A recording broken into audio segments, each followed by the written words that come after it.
Welcome to episode 47 of The Life of a TV Addict. I'm Sasha, Notorious FPG. and we're here to bring you our week in TV. Yeah. Up to hmm what you want to get into? So, I watched what was the show? The Shy. I watched that, but I think I want to hold off on that. I was about to say, I'm okay with wrap up. but Let's what talk about show? 911. Okay, so I know we talked about this.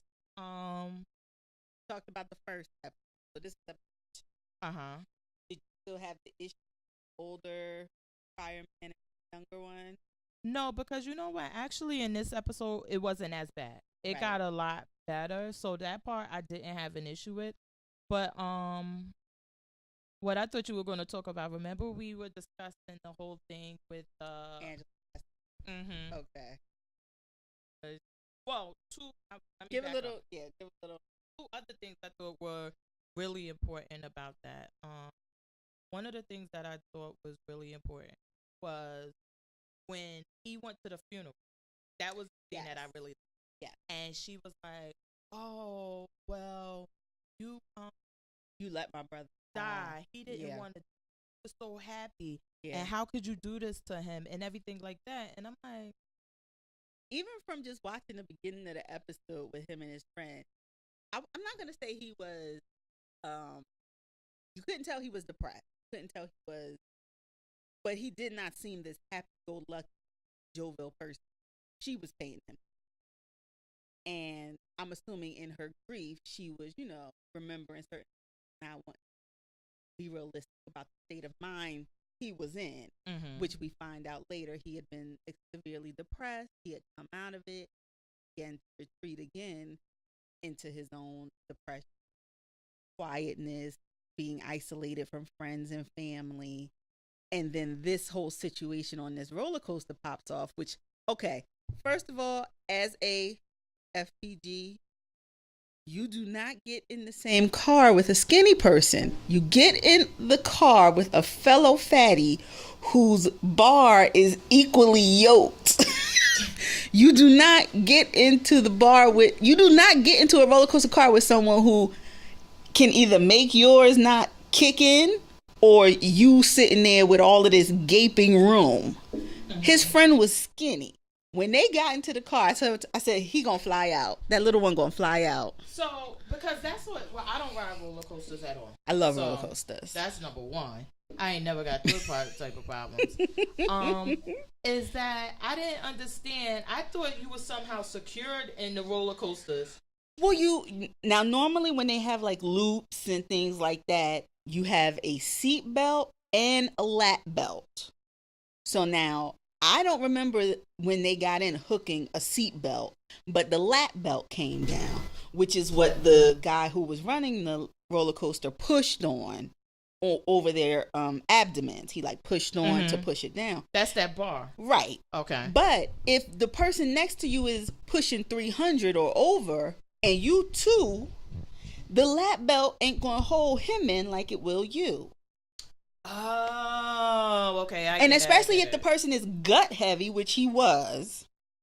Oh. So the lap belt was fit to hold the fat guy, but it didn't even hold him in. It wasn't fit properly. But the skinny guy flew out before the damn thing even popped off. Oh my gosh. I was just like, I saw a disaster in this whole thing the minute they got in the same car. I said, did he not want to wear the seatbelt? Like, what happened here? I didn't even see them latch seatbelts, but normally the seatbelt is...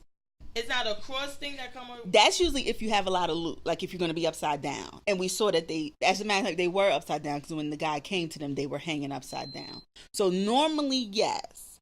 But all roller coasters are made different. I guess it depends on where you go, state regulations for where you are.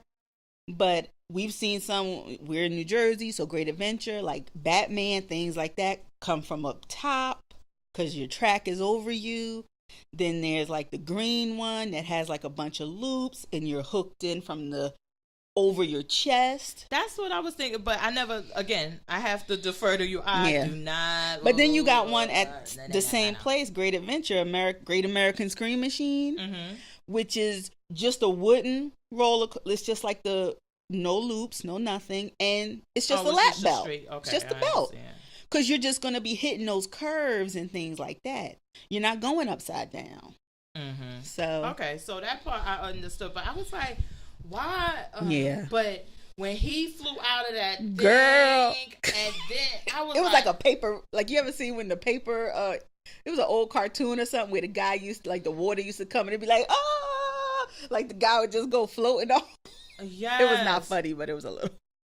And then I wonder how realistic it was when they were like, oh, well, okay, we can't let the people that are dangling know that he didn't survive. No, that definitely happens on a regular basis. And it made me think of one of my friends, and she said that, she's like, do you ever notice that when someone is shot and they may be shot and murdered, like they're dead, and then they still take them to the hospital, pronounced dead or whatever, dead at the hospital. Right, they don't say they died on the street, the scene, yeah, or something like that.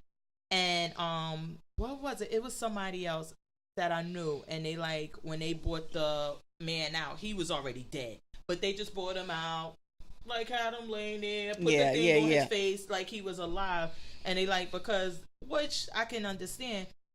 What's the point? What's the point of showing the family that they're dead and having all that emotion, and then maybe somebody jump on the body, like, don't go, right, don't go. Yeah, we know how we do. I was about to say, when you could just take. Yeah, that's true. That's true. And so, but that part, and then when he's like, everybody's recording me. Everybody's recording me. Yeah. That part kind of, I guess it was eerie, because I thought that, not knowing that he had a mental issue, it was just like, oh my God, look at what we've become. That someone would be that upset about being recorded and being embarrassed that he would. I thought that was realistic, though, because there are, I mean, in that instance, the people on the ground couldn't do anything to help. But in so many situations where we get video footage, it's because 85 people see somebody fall on the train tracks and stand there and don't do anything. And they're all recording while somebody passes out, falls on the train tracks, and then nobody has anything. So I thought that was, they couldn't do anything in that instance to help and step in and climb and try to catch nobody. But it was very true of our society, as we just stand there and want to catch the video to post on our Instagram. We're not going to step in and help. Well, yeah, I think that there's something to be said, and then in that time, about discretion, because it was like, it's really nothing they could do. And I think it was a story. Was it the guy that we used to work with? I can't remember, but I heard that no, it was him, the sheriff officer, that something happened to somebody on a bus, and the girls, like a guy was sick or whatever, he fell out, and the girls were recording it, and he's like, stop recording him. And it's really bad, because it's like, okay, what length can you go to protect this person's, I mean, they really privacy. Don't have any privacy, but it's a respect thing. And people just have none. You could see them literally at the funerals doing it. They just don't care. And I thought that part of it, I mean, them just sitting there with their cameras. Exactly. But once he fell, so what do you think about that? Because once he fell, do you think that they should have been able to swoop in and then take the cameras, take the phones? I don't think so. No, I don't. I mean, because it wasn't even like we need the footage to see what happened. It was played out in front of everybody what went down, that he let go. And they had the witnesses who were still hanging upside down that could also attest to the fact that he let go.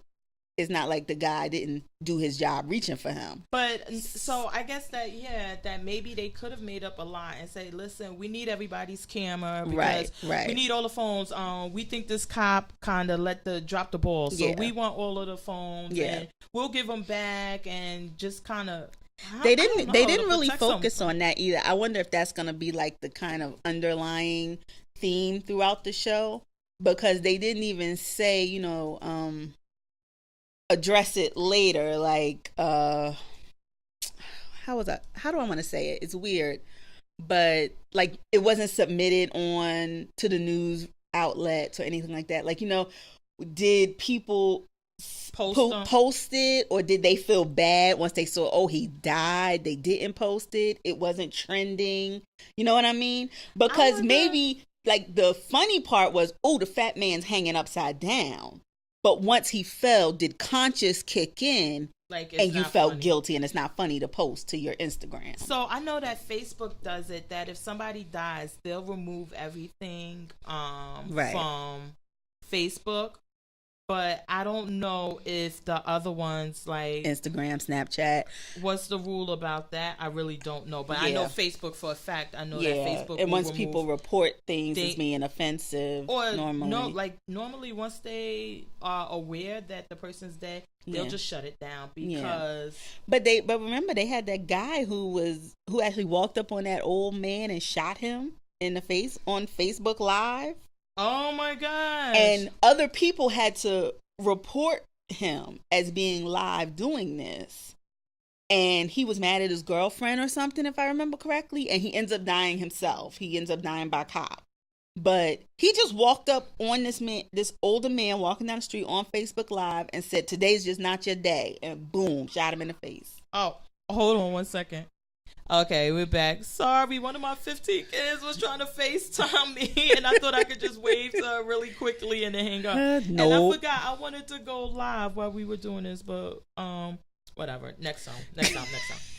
So yeah, I think that's something. I wonder if they'll address it going forward, because I mean, really, they could have each episode be about also our addiction to posting these kind of things. Because even when we see later, when they go see the guy who's threatening to kill himself, there's people at the bottom taping, and a crowd is formed when they go there. So I'm like, this could be a running theme of the show, of these things getting posted, or do they make it to trend and things like that too? Because the only thing I was thinking, but they don't have that aspect in it, the legal, like a law, like Law and Order or something like that. Right. But I guess they're like, listen, this is real. This is how it would happen. No one would just sit here, and maybe they could have the firefighter or the somebody say, like, listen, why don't y'all put your cameras away? Or it could be like what you said with the cop, where Angela Bassett, something happens and they need to confiscate tapes that have been made by people to find which way the person went or who actually did the crime, or you know what I mean? They could even do it that way going forward. What did you think? Oh my God. So Angela Bassett with that guy at the house. I was hollering. Me too. Because I was like, wait. I thought if it was the pit bulls. I've heard of pit bulls turning on their owners. I'm like, usually these are guard dogs. They don't do it. Yeah, I never really heard of any stories with those type of dogs. Mm-hmm. And then I'm like, yeah, and he doesn't have any way to calm them down. Right. What made them turn on him? And they're not. And I was like, I don't know. But I love that his dumb ass used his own cell phone and then never thought anybody would be able to trace it. Well, I guess because he really felt like he was scared. Away. Yeah. It seemed like he thought that, I got away. Because... And the guy was like, well, where my dog? When the guy who really lived there came, he was like, well, where's my dogs at? no pun intended. And they was like, they okay. Animal control got them because and the guy had dipped out the front door while they was at the back. I thought that shit was hilarious. I was like, oh my God, could you imagine? You done rescued the damn burglar. That one. And, okay, so now we definitely have to touch on, wait, why was he sleeping, having sex with his therapist at the I wonder if he actually does have a sex addiction now. I was saying that too, because then you see where the 911 operator calls him and they talk, and he said, listen, the reason why I really don't want to go he just comes right out of it. I'm gonna have sex with you, and I like you. You don't even know what she looks like. He don't even know what she looks like. He knows that he's put together that she's older from their conversation, and she said it, so he knows she's older. But I know what I wanted to get into on the same vein. Where did sister girl, nanny, patient, homegirl, she just became way too familiar too quick for me. And I'm convinced she might be beating the mother. It's something. She too familiar too quick. You got to get out my head, because I kind of thought, I was like, oh, this is so great. And then I'm like, is there going to be a story with this part with her abusing the mother now? The first day and you drink on the job with the lady of the house? That right there. And then she was just way too familiar for it to be the first day. You know what? I wasn't thinking, I didn't get that deep into like she was so, but I felt like her making the lady so comfortable. I was like, is she going to be abusing the mother? And then that'll be another part of the story. I wonder. Like now my mother's because then abused. the mother's going to be, everybody knows somebody dealing with Alzheimer's. Usually sometimes when they tell people things, they don't believe them because they get things confused. They get parts of the story confused. So now is the mother going to be trying to tell her, but maybe she's not going to know homegirl, get the name right or get a moment in time right, and the girl won't be believing her. I'm going to be interested to see where this goes because it was just too much. I am too. And I was like, I just don't know why, but I think I need to know what's going to happen with that. That part, but I like when he said, like, I'm going to have sex, so I want to see what that... I do think he's addicted to it because if he had to say it like that, like, it's going to happen. Yeah. But we talked about this previously on Life of a TV Addict with whether or not Angela Bassett knew that her husband was gay. Yeah. And when we were having a discussion, and I'm like, listen, you she answered the question. And she like, oh, I always knew. Yeah. And I'm like, so is that fair? Well... I guess that in the episode she says like they go to therapy and I don't know where the fuck she got that part from, but she was like, well, we're both just gonna have to agree to be celibate. Thank you. And he like, wait I'm with you because I'm like, oh well, we can be in a marriage and everybody gets to do their own thing. This is where I'm going. We say marry for the kid. The whole reason, and I don't know how she didn't put it together. If he's been able to fool you, not fool you completely because you knew, but have you believing in the dream for these years, the only reason he would come forward with it now is because there's something new on the horizon.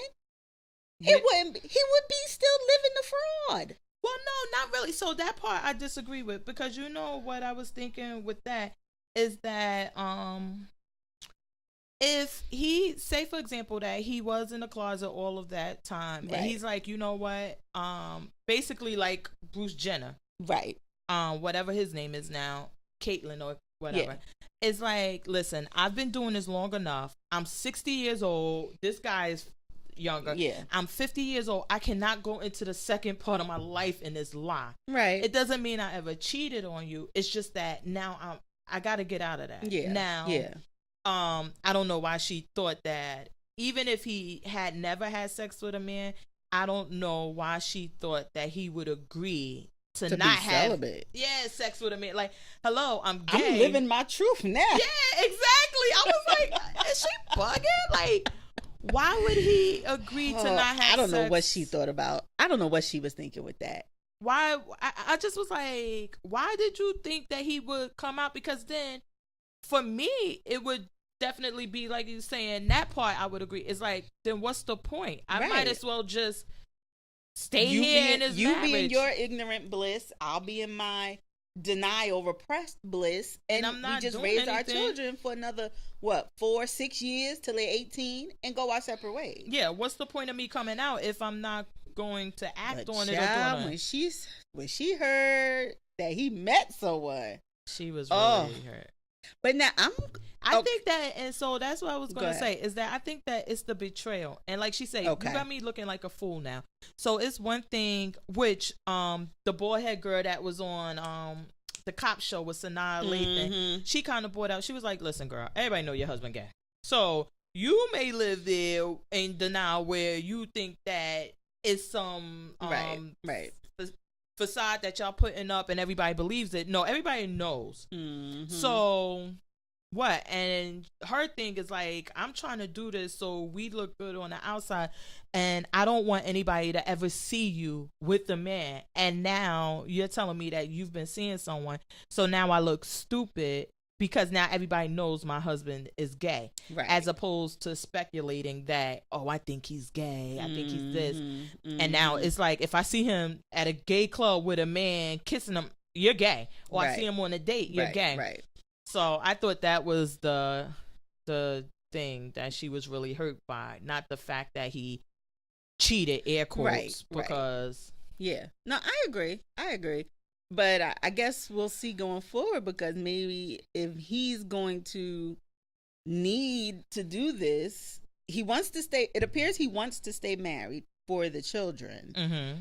but he wants to have his lover, or, well, I'm assuming he wants to be with this one person he's met. He wants to also have that. But then how can that's the only thing I didn't agree with either, because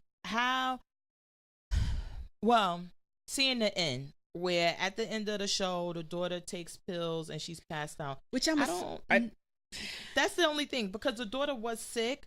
So right. I'm not sure if she took the pills to kill herself. Exactly. That's what I was thinking too. Like, that it doesn't have to be that she is torn up about y'all's situation and trying to end her life. It could be something else is going on, or that she's sick. Hell, at this point, with the real life stuff going on, they could say she got the flu. That's taking motherfuckers out. So, yeah, that was a little iffy. And I mean, the way they did it, I think that's the question they wanted us to come away with. Like, would she or wouldn't she? Could it be? But now she's the one, Angela Bassett's the one placing the 911 call at the end. I know. So. But that part, I just was like, oh. Yeah. So you don't think that he's being fair in wanting to stay married and have his male relationship too? Do I think his male on male? That I think that he's not being fair? No, I think that if they're actually going to stay married and stay in it because of the kids and only because of the kids, then I think that is fair and reasonable, because now we're two adults. We know what's up. Yeah, like, we could raise our children in a household together. We could be together, but at some point that will end. So then why do you think unfair. So why do you think Angela was being unfair and thinking of celibacy? Because I still want to have sex with something. Like, they ain't got shit to do with anything. You fake it with me like you been doing. No, I'm not doing that shit no more. I want me some male poom. We do it from the back all the time. No. And who said he's a top? I'll throw on that, juke that you like. Who says he's a top? He might be a bottom. You don't know if Angela's willing, how far she's willing to go. Mm-mm. So I think maybe that's where her thinking was with the celibacy, though. Like, he was the one who said he still wanted to be here. So if you say that to me, I don't also assume that means you want me here in the marriage, and that, and you want this whole other relationship. I wouldn't assume that when you say to me. I think he should have came with giving her the option, but not as this definitive. Like, I want to still be married to you. Oh yeah, but by the way, I got Michael over here, and I'm gonna do this too. But it's not, because that's the thing. I guess that the term married, it's not that I want to be married and raise our family together. I just don't want to be in a sexual relationship just not all with the things, those things that come with it normally. And plus, okay. I'm attracted to fucking men. I want to meet them. Well, obviously, he can get it up for her to completion. They've done it twice. That we know of. I think that was like really the issue. I didn't see anything wrong with that. Now, would I agree to that? I guess it would be hard. A lot of people do have these type of definitely no pun intended with that. But a lot of people do have these type of arrangements where it's like, well, listen, we're just staying together for the kids. Which at one point I was really opposed to, and as I'm getting older, I'm not as you got your 85 kids. I was about to say, don't leave me alone with these mofos. Yeah, I'm not so opposed to it. So I agree with you in the respect of gay, straight, financial debt. There's always something that you have to choose. Is that the deal breaker for you? Mm-hmm. For some people, it's dishonesty. You're not honest about your finances, where your money goes. and you're not honest about who you're really attracted to. It can depend on what you're willing to forego. I don't think it's fair to expect someone in Angela's non-defense, expect someone to forego marriage, sex, just to save face to the community. I think that's unfair and unrealistic. If that's not what he wants, right? You could always propose it, and he could always say, "Yeah, no, I'm not for it." And now you need to make your decision. On what you can live with, but I mean, don't be trying to fuck these criminals breaking into houses no more. I know. You can't do that. I did. But I was so happy she was just setting him up. I was like, Angela, you are not that desperate. I thought at first, I was like, is she that desperate? But what I will give you, baby girl, you killed that in scene when she walks in that room and sees her daughter. Yeah. That was like it. Yeah. You felt it. You was there. Wanted to drop a tear. I'm like, oh, I feel this shit in my soul. Like she was really, really, really, really hard with it. So So I'm interested to see I don't want to see her baby die, and I'm hoping they save her and then address whatever's going on with her. I guess will be the next episode. Hopefully we find out that what happened and why she passed out. But it was a nice little twist. I didn't see that coming. Me either. I didn't think they were going to go that route with her passing out and being found like that. The daughter. With the pills. Yeah, I didn't see that. So. But yeah, I'm here for that. Yeah, 911 is 911 is not a joke. I was waiting for it. I've been waiting for it. I thought we were going to get that joke last week, but there you go. Oh my God. So what was the other shows? Was there something else this week? Grownish. Did you watch? I didn't watch this week. Oh, no. It was so good. I watched, with a caveat, but go. Because she met a new guy. It was at the very end. I was about to say, because I watched it, but I didn't watch it. I was like, I love when the twins called her a racist bitch, because she said, well, y'all ain't here watching basketball a while. She's like, why we gotta be racist bitch? Sometimes her acting is just subpar for me. It depends on the situations. Like certain things I just don't believe her in. But I feel like the cat on this show, I didn't like the whole the cattiness when she was being shady to the other girl that she thought the guy with the ducktail liked. Oh, she's just, a not so pretty version of me. Like walking down the hall, like, I don't know, it just doesn't seem authentic. It just didn't seem real, like something she would really say. Yeah. So, but in that one out of however many scenes, like her and the cast, I like the ensemble. I do too. I like the energy between all of them. Even the one the kid who with the ducktail, like even he's kind of grown on me too. I was about to say that because while I watched air quotes because I wasn't all the way paying attention, I was like, he's not so bad now. It was just a really cute episode with her trying to she's trying to get into him and he's acting very cool and coy, but they didn't make out, and then I didn't realize she was also supposed to be liking the weed head. Yeah. I don't know why that didn't come across to me in the first 2 episodes. It didn't come across to me either. And you know what I thought it was? I thought not that she was attracted or liked him. I thought she was attracted to his energy as far as like he was like laid back, but he still. They were kismet souls with their crazy wardrobe choices. Yeah, at times. I thought it was that, but not. I thought he was gonna be like just the cool guy friend, not. Yeah.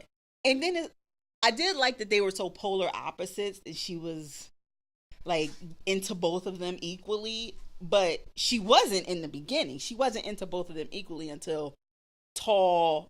Ducktail was kind of dissing her, and she had this whole text like crazy thread where she just went boo boo boo boo, and he never responded until he said at the end, "Could you stop?" And then all of a sudden he's back into her, and then the weed head's into her, and I'm like, okay, that thread was not fully fleshed out. Oh my! But gosh. I liked it that she had options, which I thought that was a good point. For college is like, why is it the second day and you trying to be married? Be out here. Because let me tell you, this is the problem with these damn young girls. they don't understand that. Like, everybody don't have to be the one. This your whole time. Enjoy it. No, they always want to be cuffed up and all that other shit.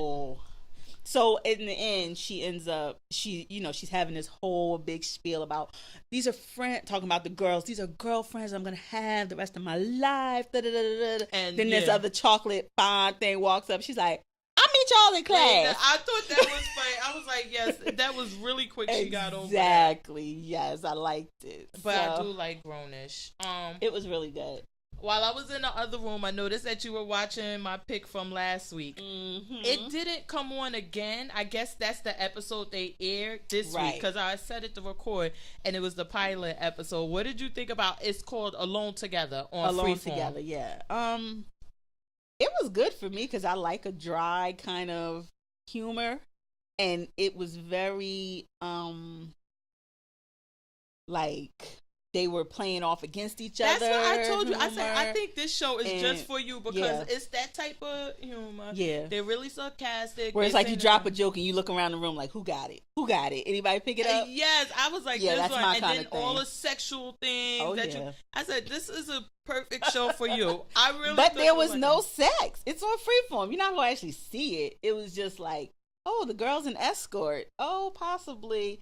But I just want to go and eat mac and cheese and sweat. And I was like, oh my God. I thought that man was going to die at that table, though.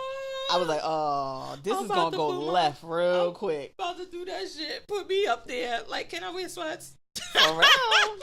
Shoot. I'm coming. But I really like that show. So that's like it was my funny. show Crystal to watch. Leah was really good. He's like one of those kind of comedians where he like talks about how fine he is, but it's sarcastic. I don't think he really sees himself that way. And if you ever follow him on Snapchat, he's one of those people that he's in the airport and he'll see like a guy standing there at Starbucks and he'll do a Snapchat making up a whole story about where this guy's on his way to, why his bag's like that. Yeah. Who was that? Is that that's the one that played the brother, the guy's older brother? Yes. And yeah, they were funny. Like when they were sitting in the when she showed up at the end dressed up as Alicia Silverstein from Clueless. She's like, I'm Alicia Silverstein. I'm here for Nolan. I was like, that's like my new show. Yeah, it was funny. It was funny. Freeform is girl, get out my head, because that was like a FX show almost, because I don't know if you ever saw on FX, they had this one oh shoot, now I'm not going to think of the name of it, but it was kind of a dating, and they were like hated each other kind of love, and I'm like, but it was way more racy. But Alone Together is just like 2 steps back from that. Yeah, I really do like that one. That's gonna be my show too. Let me find out what's going over there. Freeform. ABC Family done picked up the bowl and started smoking a bong and all kinds. They got all kind of stuff going on. It went, and my daughter keeps saying, well, remember Pretty Little Liars? I'm like, yeah, Pretty Little Liars was a little, but it wasn't this. This is like, shit, it could be on HBO. With this type of thing. For real. So we can add that one to rotation. Definitely. Okay, so now I suck the worst because This Is Us came back. And I did not watch the whole thing because I keep telling you, like, some shows you gotta pay attention, and I thought I was gonna get a minute to do it. What happened with Kevin? Kevin, maybe he needs to stay addicted to drugs because he got these acting his ass off episodes when he is on drugs. The views and opinion. Sorry. Fat, pretty, hers and hers alone. It was so good because it's just about how 3 children can have the same parents and have totally different experiences with each of them. Mm-hmm. You know what I mean? So Kevin and the mom, they were talking about how he said, we don't have a thing. you've never had a thing with me. With Kate, you had, trying to get her to lose weight, trying the singing thing. You were always on her. With Randall, you just fed him all the love you could because he was the black kid adopted by the white family. And she said to him, but you were always so strong. You never needed me. But now I see you did, but it's 20 years later. So it was really good, and they had a heart to heart at the end, and he was like, after he had told you we never had a thing, and she was like, I know we did. I know we had a moment, and we just can't put our fingers on it. And he was like, maybe we did. Then of course they flashed back to the one moment they had, and it was like, oh, Kevin. And then he kind of made up at the end with the siblings, and because the wife was not here for him, the black wife. She was like, I ain't here for Kevin. I'm going for you. But he had my baby in the back of that car. Exactly. He can't do nothing for me. But, I mean, in his defense, he really didn't. Right. Because he didn't know she was there. So, yeah, I guess that's the... And I mean, Kevin went in. Because he went into Randall about, you bringing your father into the house. Then when he dies, you bring this strange girl into the house. He said, no wonder your daughter jumping in strange cars. I was like, oh, shit. You better be glad the wife wasn't in there because she'd have fucked you up. Oh, yeah, my God. Yeah. And then he said how, of course, the addiction specialist is talking to them saying, Kevin may be an addict to pills, but everybody's addicted to something. And, he confronts Kate saying, I think you're addicted to food. You have uncomfortable relationship with food. Everybody or all of the siblings? Well, the big three. The big three. And Randall is success. Right. Randall is success, and the anxiety comes along with it. I ain't even watched the episode. So, I'll be knowing. And she confronted the mom and saying, why didn't you ever go over the struggles their father had with the addiction? And they didn't really see. They saw it, but it wasn't talked about. And she said when they lost the father, I didn't want to tarnish the memories that they had by going into detail. That's some really good writing there. It was good. That is really good because then you think about it. Randall's father was an addict and his mother was an addict. So it's not like you could say, well, how Randall get it? Right. Because I was just thinking, I was like, oh, his father was an addict. Yeah. And the mother, oh my God, yes. Yeah, it was really good. So I'll be interested to see. Oh, and the Kate, the sister, admitted to Toby that she's been binge eating because when they were leaving, he found big old bucket of KFC and some it was either like ice cream sandwiches, ice pop, something, and she had demolished them. So Toby, him, the wife, and Miguel had went off day drinking while the big three and the mom met up with Kevin. While the big three and the mom met up with the addiction specialist. So they were all talking about their instances with the big three and da-da-da. Miguel was the only one talking about, Jack and da-da-da-da. And when Toby had his beer, bravery on. So he was going to confront her. And before he could confront her, she admitted to it. Aww. So I was like, See, I gotta catch this episode. All right, so. And now Sterling K. Brown won the Golden Globe and confirmed that by the end of this season, we will know how Jack definitely died.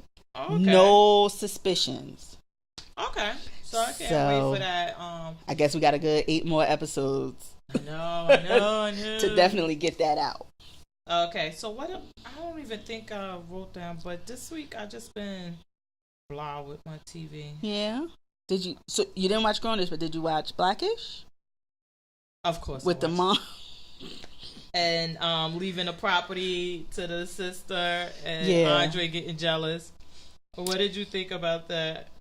Well, I thought it was good in the way of that's something black folk don't usually talk about before somebody dies. I was about to say, and not even right before we started this podcast, I was sitting there talking to somebody else about it. Like, listen, this is what everybody else does except us. Yeah, like it's an uncomfortable topic. Yeah, you get sad, it's upsetting, but it's better than having to fight it out with your family after the fact. So yeah, but the only thing I don't understand is that why I know some people have of the opinion that I don't want to think about death, like Dre and them has. So it's like, so that's why we don't talk about it.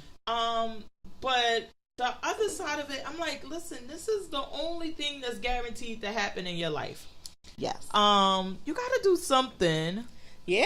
And then everybody wants to wait until it's too late. Then let's try to figure this out. Right. So. And I mean, I guess I understand Dre's point of wanting to be thought of, but like the mother said, like, I don't have to worry about you. Yeah. You're good. Yes, definitely. Your sister is struggling. They want to start having a family, da da da. She could use the income more than you. And I understood his point of it's ours if you die, but I'm like, I don't know. I don't like the idea of them fighting over it. So I like that he came up with the buyout, but I'm like, you gonna make her sell it to you at full price, Dre? you gonna make her do the full price cut? No, I think that so then I thought that she would he would buy out her portion so she would have money. Oh, see, the way I took it was she would buy him out, so then all the proceeds going forward would be hers. That was the way I took it from buyout. Meaning, we split it equally when mom dies, but if it's worth $100,000, you're going to give me the 50, and then the 100,000 going forward for the next 50 years is yours. Well, the proceeds. It would the rent income, but that doesn't make sense because where would she get $50,000 from? She ain't got no money. But she has a chance to save before the mom dies. And you can take out if you have this property, maybe she'll take out a mortgage. I don't know. But I could see him saying, I thought he was kind of like, it was his way of saying, I'm going to give it to you, but I'm still going to take something. I'm going to get something for my trouble, but the income property will be yours. That was the way I took it. Well, I took it the other way because he was saying, like, it meant so much to him. And it seemed like she was Raven-Symoné, whatever her name is on the show. But it seemed like it wasn't that important to her. But that she's like, yeah, I want money. I need money. I want to start a family or whatever. So he's like, so maybe we could do a buyout where whatever the house is worth, I'll buy you out. I'll give you a lump sum of cash. So if the house is worth $200,000, you'll have a lump sum of $100,000 to go do. Well, maybe I need to rewatch it and see, because the way I took it was, it was going to be her income from it. The rental income would be hers, and she would buy him. Yeah, and then she got to fucking collect and do all of that. Yeah, but they both had that memory of doing it with the mother too. But it seemed like he was attached to it because he was the one who had a feeling about it. Yeah, she seemed like she didn't give a fuck about it other than money. But probably, maybe he was older. Maybe he, he dealt with it with the mom longer, having to deal with it. Maybe they started out living there. Who knows? But I don't know. I didn't feel like she wasn't attached to it, but I felt like she was being business about it. Like, she had the lawyer he didn't think they needed a lawyer. Oh my God. No, that shit was funny. She looked at him like, you could go. It was like, you had a lawyer? And then his lawyer come walking through the thing, and he's like, get out of here. But that's the thing, like, at least they talked about it beforehand, because it gets dirty. I mean, I know. It gets dirty with families, and it don't even have to be no property. You getting $1,000 check, people want to fight over that shit. Please, it don't even have to be anything. Somebody dies and they think there's some money to get. They want to be the first ones to get into the damn house just to ransack it. That part at when they were at the cafe, and he was like, out of here. Mm-hmm. And he was trying to quit. He was like, you bought a lawyer. He was like, isn't that? And he was just walking up like, hi. Yeah, and that's interesting too. Speaking of that, just anybody, because I'm like, they didn't even address whether the father ever owned part of it. Did she do this on her own? Mm-hmm. Had she had this and bought it after they divorced or what? They didn't even address whether he had anything to do with it. And obviously he ain't got no damn property or nothing, because they said when he died, it's just gonna be a Crown Royal bag. He a damn shyster anyway. Well, no, because she would have had to have it while they were married, right? Because he was like, so maybe she got it in the divorce. Who knows? Yeah, they didn't even address that. But that shit, oh my God. It was a good episode. Love Blackish. And then that damn Junior. I don't know where he came from sometimes. Like, sometimes he don't seem like he really could be either one of these. Like, I know he's not in real life, but I'm saying like Jack and Diane, it's like, I see a little, they fit. But that damn Junior, sometimes he is the square peg in the round hole. What do you feel about Bo? I don't think it was that prevalent in this episode with Bo being a stay-at-home mom. Because I guess it wasn't enough there.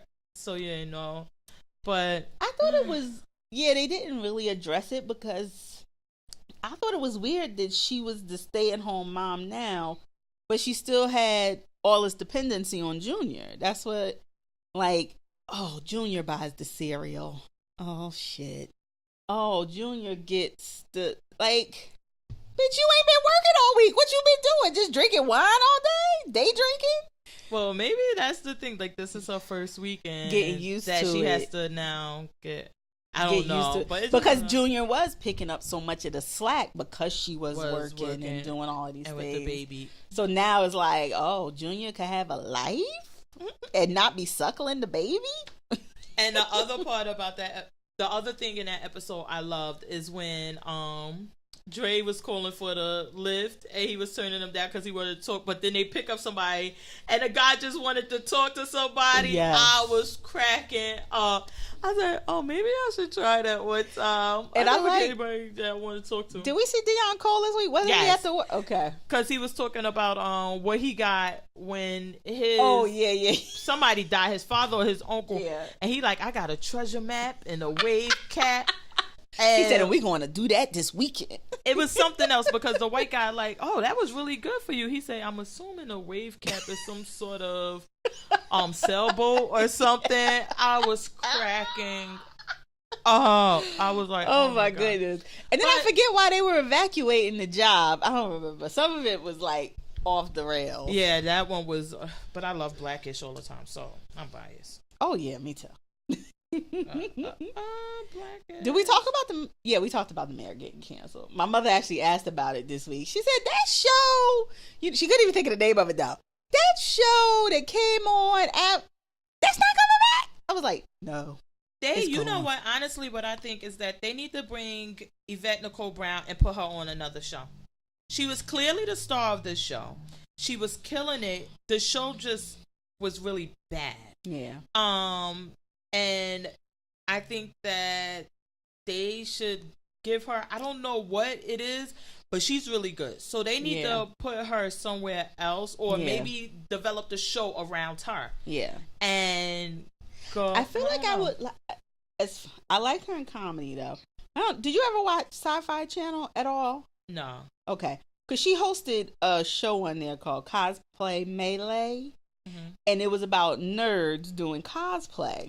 You took it. Let me tell you, I was just sitting here like, I would love to see her in a sitcom where she's like this nerd, comic book nerd or whatever, and she has She is so good as the host. So I'm like, maybe Sci-Fi is really, but Sci-Fi doesn't do like half hours. They do like hour long. I don't know if I need her to be funny. I don't know if it would be funny for a whole hour.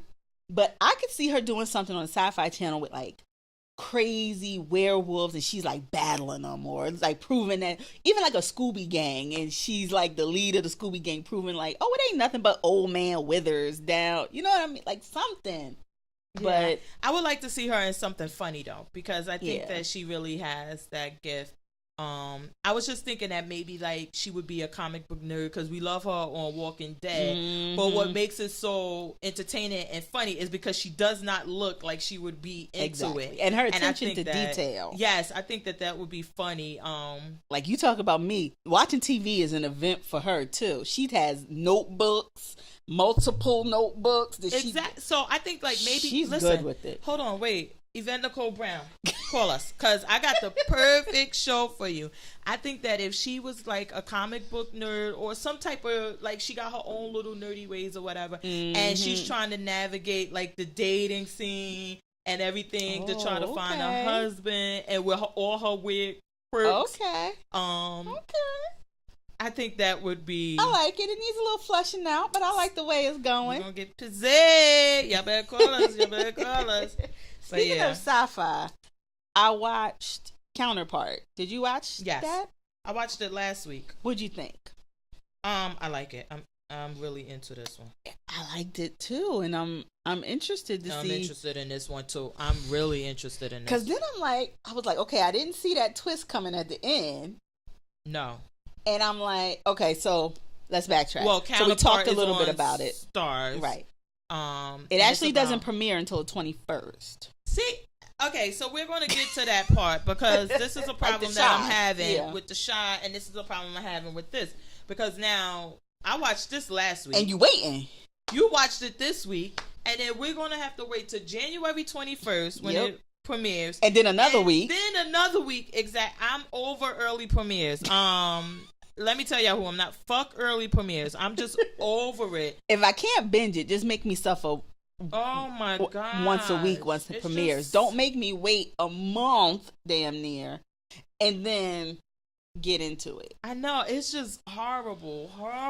So, but yeah, you did. I did like it, and then you see, I like J.K. Simmons. What I thought he did really well as an actor is that we've all seen the bad side or the cool side and then the nerdy side, but it always seems corny because the bad side or the cool side is always overdone and then the nerdy side is overdone, where this is like a happy medium on both sides, but it's clearly a bad. And I loved what he said when when the nerdy side was like, well, you know, I grew up at the lake, and he was like, yeah, I know, I was there.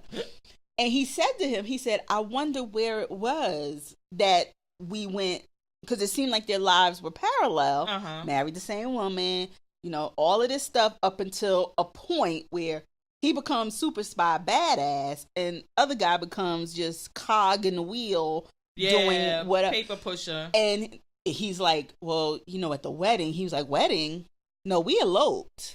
And I'm like, oh, maybe that's it. Maybe something. He met someone at the wedding, or maybe something happened, because that's a change in their parallel line. Oh, so I was like, oh, this is good. And then he lied to him, because the nerdy side, his wife is in the hospital, got hit by a car, is in a coma. And the badass side lied and said the wife was dead. And then at the end, we see he's sitting in a bar, and the wife walks in, and she knows exactly where he's been. She said, what the hell you been doing on the other side? And it's like, oh. So she's in on it too. Well, I said to my mother, I said, I wonder if he's doing this whole crossover because they're actually threatening his wife. And it's like a kill that bitch on the other side. Don't kill mine. Oh. I'm wondering. I want to know because it's got to be something with him lying about the wife and doing this crossover all at the same time. Mm-hmm. And then this one just happens to be in the hospital in a coma. Yeah. I thought he was going to send her to England. Like, I thought he was going to, so they trying to flush out a assassin. They send in badass J.K. Simmons to be in the hospital room with the wife. The brother comes in, and they have the papers there that were supposed to get the wife to London in her coma so she could be with her family, because they figure it's only a matter of time. Of course, I figure badass J.K. Simmons, his wife is dead. They don't give a fuck about your wife. Send that bitch to London. Bye. But he said no. You ain't been on my side since the beginning. She's staying here. We're her family. I was like, oh, okay, that's an interesting twist. Sticking up for the nerd. I'm interested. I'm in. Yeah, I am too. I was really like, it's like complex, and you gotta really get into it because there was so many different things. But I love the acting, so I guess once I get over that, it was really good acting, and especially with J.K. Simmons. Yeah, because again, like I said, if an actor or actress is really, really good, I guess you could just say actor for both. Yeah. You totally forget where they were from. I did All not think of him Skoda. as the doctor. Yeah, I didn't think about Right. it. I was all Right, into that. right. So, yeah, Counterpart is my show. Yeah, it was good. You know what? Let's just talk about the show because I just I was can't gonna hold it say in we might as well anymore. because it was so. Number one, my problem with this show is that I don't think I can watch shows like this anymore. I need to binge. Yeah. I'm addicted to the binge. I need the binge. For example, I watch Marvel's Agent of S.H.I.E.L.D. Right. This is my shit. I watch it.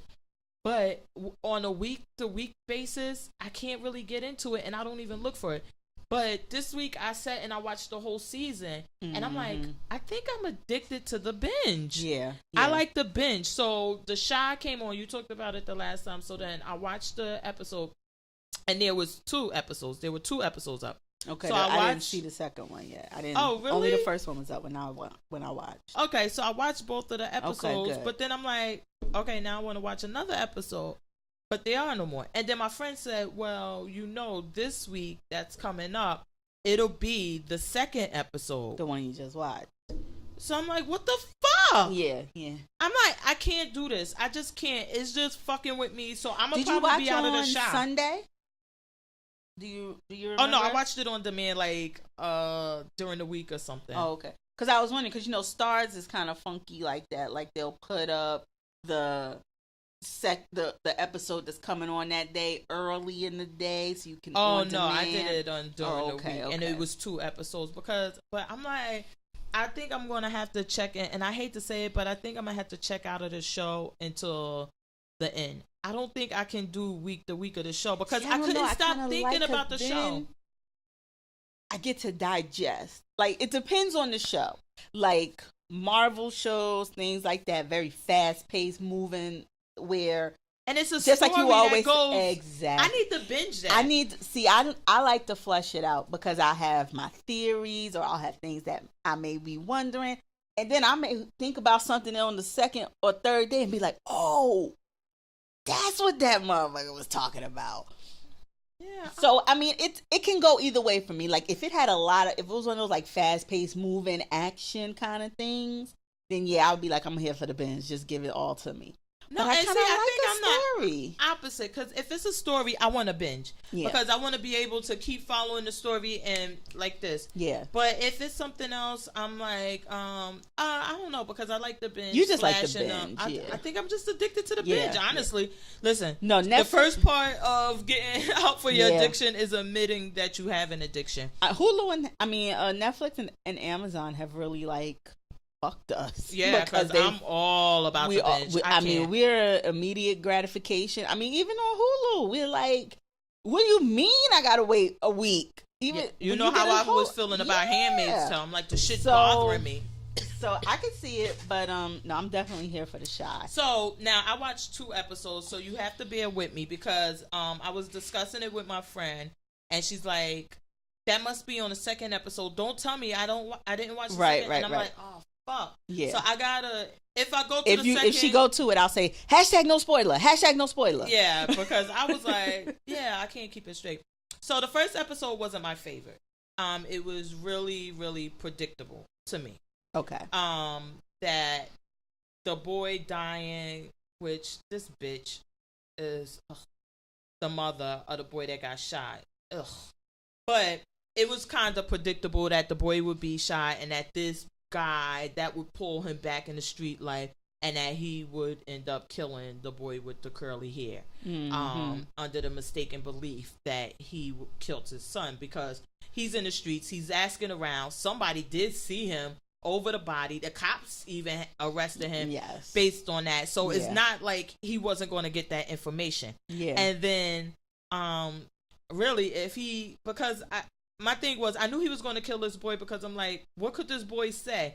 Oh, I was just robbing his dead body. I wasn't like, I didn't kill him. I just wanted the stuff off his dead body. And I'm wearing his, what's the name? I sold his sneakers. So yeah, you should just believe me. Yeah. You know what I'm saying? So I was like, I didn't think that. Now, I didn't see that I didn't predict that the little boy would actually witness see him. it. Yes, that he would see it and he would see him seeing it. I was getting ready to say, not only that, run right past him with the gun still in his hand. So that was something I didn't see, and I'm like, okay, so this is going to be interesting about how that plays out. Like, what is he going to do? Because well, he had already he had the balls to point out to the guy, the curly hair guy's brother, like, oh, that was still in the first episode. That was still in the first episode. Yeah. So he walked him with his bike that he said, that's your brother. I want that bike, yo. I'll take that bike. I'll show you who it was. And walked him right there, but he stayed far enough back. He said, there you go, right there. That was him. Easy. I keep wanting to call him Easy. I kept saying Easy, and then my daughter was like, I was getting annoyed because I was like, Easy, don't worry, you got Ruthless. You don't need it. And she like, all right, stop it now. I was like, okay. And then he was actually on Breakfast Club, really good guy. He was really good. Yeah. I really liked him. Well, he even said, like, he talked about that he didn't think that he should get revenge. Speaking of his own character, he said because the show is about trying to break the cycle, and he thinks his getting revenge for his brother getting killed is just going to keep the cycle going, which is what got his brother killed. One gets killed, someone thinks they're getting justice, takes away somebody else's baby boy. It just so happens to be the wrong baby boy. But so I don't know if this was in the first, because you're saying that he points out the guy, so it must be in the first episode, and he tells him like, when you gonna kill him? That's why I did it. I pointed him out because I thought you were gonna kill him. So he saw me, and I'm waiting for you. Like, what the fuck is up? Yeah. That was in the same episode. That was in the same episode, right? Okay. Yeah. So that's why the little boy told. It wasn't like, I want you to get drunk. It was self-preservation. Yeah, it's like, he's going to kill me when he catches me because I witnessed him kill somebody. Mm-hmm. I need you to kill him. You doing me a solid. And then I was like, so yeah, I guess it puts Eazy-E in a weird position because even if he doesn't kill him, if he tries to tell the cops, what is that really going to do? Because if you tell the cops, look, this little boy told me he saw him. This little boy can't testify because he can't live back in the streets. Right. What are they going to do with him? Yeah. So now it's like you just got to wait for the universe to handle it, or... Yeah. Well, he could go to the cop who had arrested his brother, I think. No, that's what I'm saying. But if he does that, they need a witness. He could just...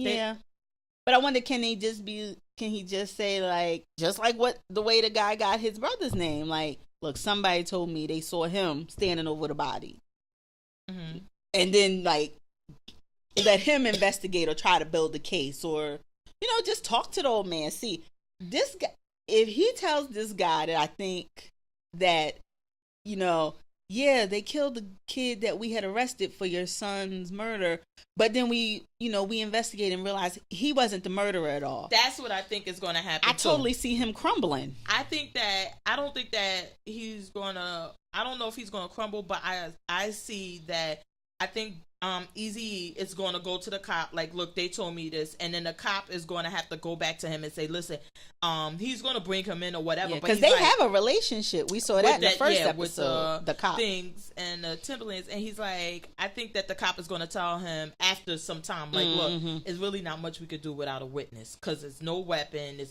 we need somebody to testify, and that's going to make the brother frustrated, like, look, y'all can't even do anything, so now that will become the turning point for him. Like, does he try to handle it another on his fork own, or in do the road? he? What's the name? And I think that, I think that the cop is definitely going to tell him, like, we brought him in for questioning, but he didn't kill your brother. Yeah. And that this guy is going to have that on his conscience that he killed an innocent kid. I killed this innocent kid, and maybe that would not get so him to let innocent Keisha of brother killing. go. Yeah, innocent of killing. Because I mean, plenty of people argue, well, he robbed the body. That's what I said. I was like, but innocent of murder. Wait, I was like, honestly, I mean, did he not get what he deserved? Was it something different he deserved? I don't know if that's maybe a pistol whipping. I could have seen a beat down. Yeah, A I can see pistol? Wait, not a beat down. A pistol whipping? I don't know, not even a pistol whip. I think pistol whipping is even a bit much. Like, you literally still off a dead person's body. People have sex with dead bodies. People do disgusting shit. Well, I don't care about he that. He was in my mind. He's like an opportunist. Yeah, it's like a rat.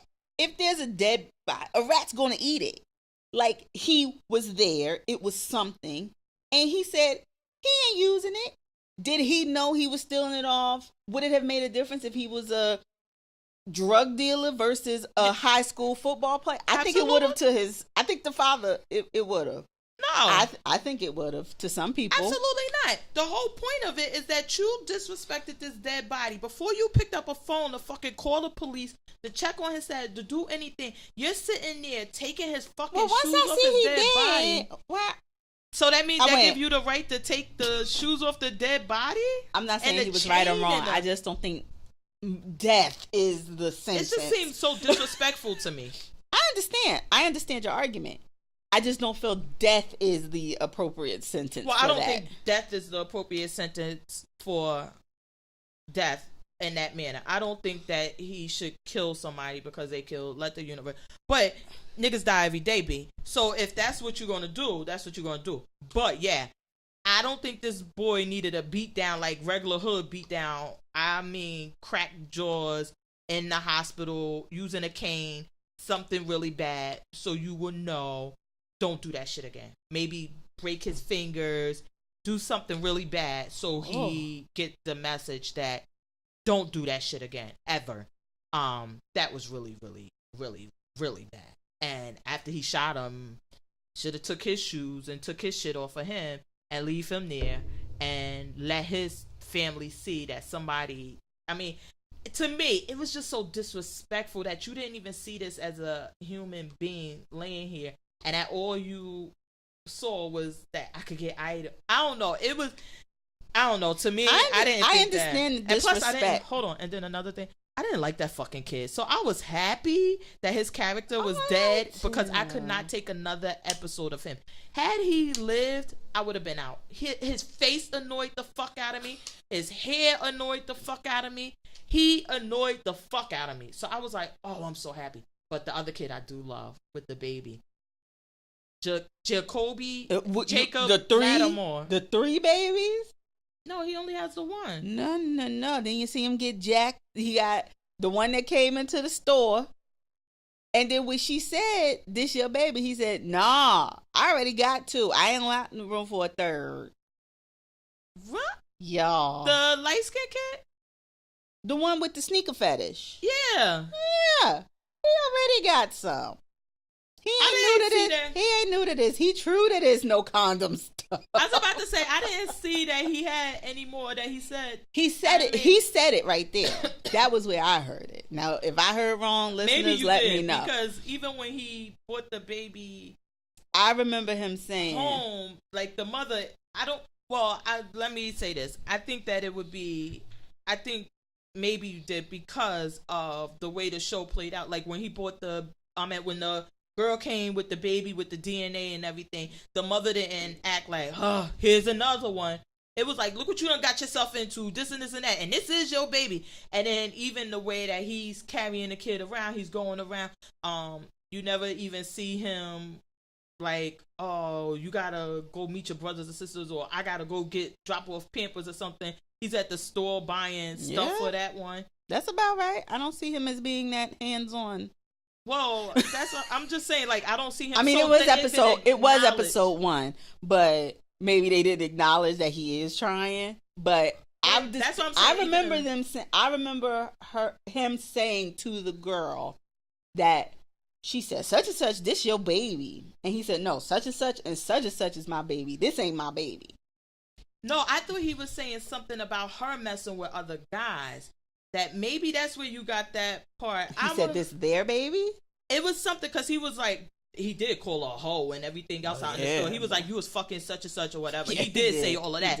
So I'ma maybe that's what I gotta double check. In the hashtag spoiler, in the second episode, was there anything? No, that's what I'm saying. I don't think that was done. It was only with this one baby. With the one baby, and even in the first episode, you saw him buying the Pampers, the bottles, and everything else. And the way he was acting, like, it's such a new thing to him. And even but I think it is. He seems very hands off. That didn't surprise me at all. He's not used to them being actually with him. So yeah, that didn't surprise me as him being not having anything in the house. They don't stay there. No, not in the house. Not that. No, I guess that you misunderstood what I mean by that. Oh, you're saying like buying the Pampers and stuff. No, that I was saying, like, he's out buying the Pampers, buying the milk, buying this and that. I'm thinking, like, maybe he's like, if he would have other kids, then he would be, like, oh, I'm buying Pampers for such and such and such and such and doing everything. And it just doesn't seem that way. And then even the mother's reaction to it. And at one point he has to go to work or whatever. And she like, next time you pull out or something like that. It just didn't seem. And then when he gets overwhelmed and he's like, apologize. It just doesn't seem like that there were other children, because even when he acknowledges, like, this is a huge responsibility. Mm-hmm. I can't believe, like, I got myself into it. Right. Hashtag spoiler alert. Because at one point he leaves the baby in a park and like runs across the street. Like, I can't take it. Yeah. Because the baby, it was a lot, so he was like, I can't take it. Then he runs back and like, oh my God, I can't believe I did that to you. So even at that moment, it seemed like he would have had a coming, oh my God, I forgot the word. Coming to Jesus moment? Yeah, that he would say, okay, well, now my other kids, and there was still no mention of any other kids. So I think that maybe when he was saying, like, that's such and such baby or something like that, when he was going at the baby mother, you understood it to be like I got 2 other kids or something. Okay. And plus his girlfriend's reaction to it, if he had other kids, I don't think that she would have been reacting. Who's girlfriend? Keisha, the dark skin one. That's his girlfriend. Oh, they was really boyfriend girlfriend, not just smashing? Yeah. Oh, I thought they was just smashing. Shit. That coochie ain't that good. I gotta buy your brother sneakers all the damn time. And yeah. He just gave his brother the ones he grow out of. He ain't really buying them. I didn't see episode 2. I don't know yet. No, I don't. Well, I thought that was in episode 1 where he says like, she was like, oh, my brother want the curries or whatever. And he was like, oh, what size he is again? And this and that. Yeah, he ain't going out the sneakers. Why would he be? I can't with you, fat pretty girl. Because why would he be asking that question? One of the things that I really loved about the show was the fact that Eazy-E, I'm gonna find out his name and I'm gonna stop calling him one Eazy-E. One day. That Eazy-E had a non-typical hood job and career goal. Yeah, I loved that. Yeah, I really did. I was like, okay, that was well thought out. That this guy is not trying to be a cop or trying to be a rapper or trying to be the garbage man so he can have a good job. Like, he's working his way up. And oh my God, what was her name on The Wire? The mother. She is really killing it as the drunken mother. The Wire, Homicide. I said to my mother, I was like, boy, she got tired of playing cops because she just went the whole other side. And that was crackhead now. She was really good. Well, I don't think she was crack. She was an alcoholic. She always looked crackish to me, but she looked crackish even when she was playing the cop. But yeah, she was an alcoholic because she comes to the addict, when she comes to the funeral, right? Yeah, but when she comes to the door of the house or whatever, and he's like, well, why she came? And he was like, she wants some beer money or something like that. She makes a reference to. But oh my God, she was really, really, really, She's really, good. Really good. And she was like, "You still sweeping the floor? They ain't even letting you cook." Fighting in front when they was fighting in front of the funeral. I was like, "Oh God, this is triggering. This is." It was those things like, were. This is black folk, Jesus. That was really good. I really liked those. I liked that part of it. What was another part that I really liked? I like the school thing, like the whole with the kid from Moonlight. But did that remind you of The Wire a little too much? With which part? With the school thing and these kids. Like the play? The whole aspect of these kids at school and their school life, then when they leave school and their hood life. I don't know. It just reminded me so much of The Wire. Right. I could see it, but they were older in The Wire. No, they started off younger. They just grew over those years. They were that young in elementary school? Yes. I thought they were like junior high. No, these were all, they were young when The Wire first started. But in the beginning, I don't even remember seeing them in school. I remember seeing the school when we got with the older kids, like the one who went to live with the police sergeant and everything. I remember them in school. Them younger ones, I don't even remember ever seeing them in school. That was like about season 3 or something when they started introducing, oh my God, Mac Wilds and all of them. And they were in like grammar school or something. Oh, I thought that was junior high. Well, we don't have, full disclosure, in Jersey, we ain't got junior high or whatever the fuck that is, because I don't even know what the fuck. Grammar school, go kindergarten to 8th, then you go to high school. So we used to have middle school. I was about to say, so I don't know what the fuck that is, junior high. But grammar school, they were in grammar school because they were there with the young kid, and that part kind of made me think about that. I could see it being reminiscent, but I would like to see where they go with it, if they're gonna go somewhere different with it. Like maybe this kid will get into acting and singing, and that would be his thing. Yeah. Because this episode, that's the thing.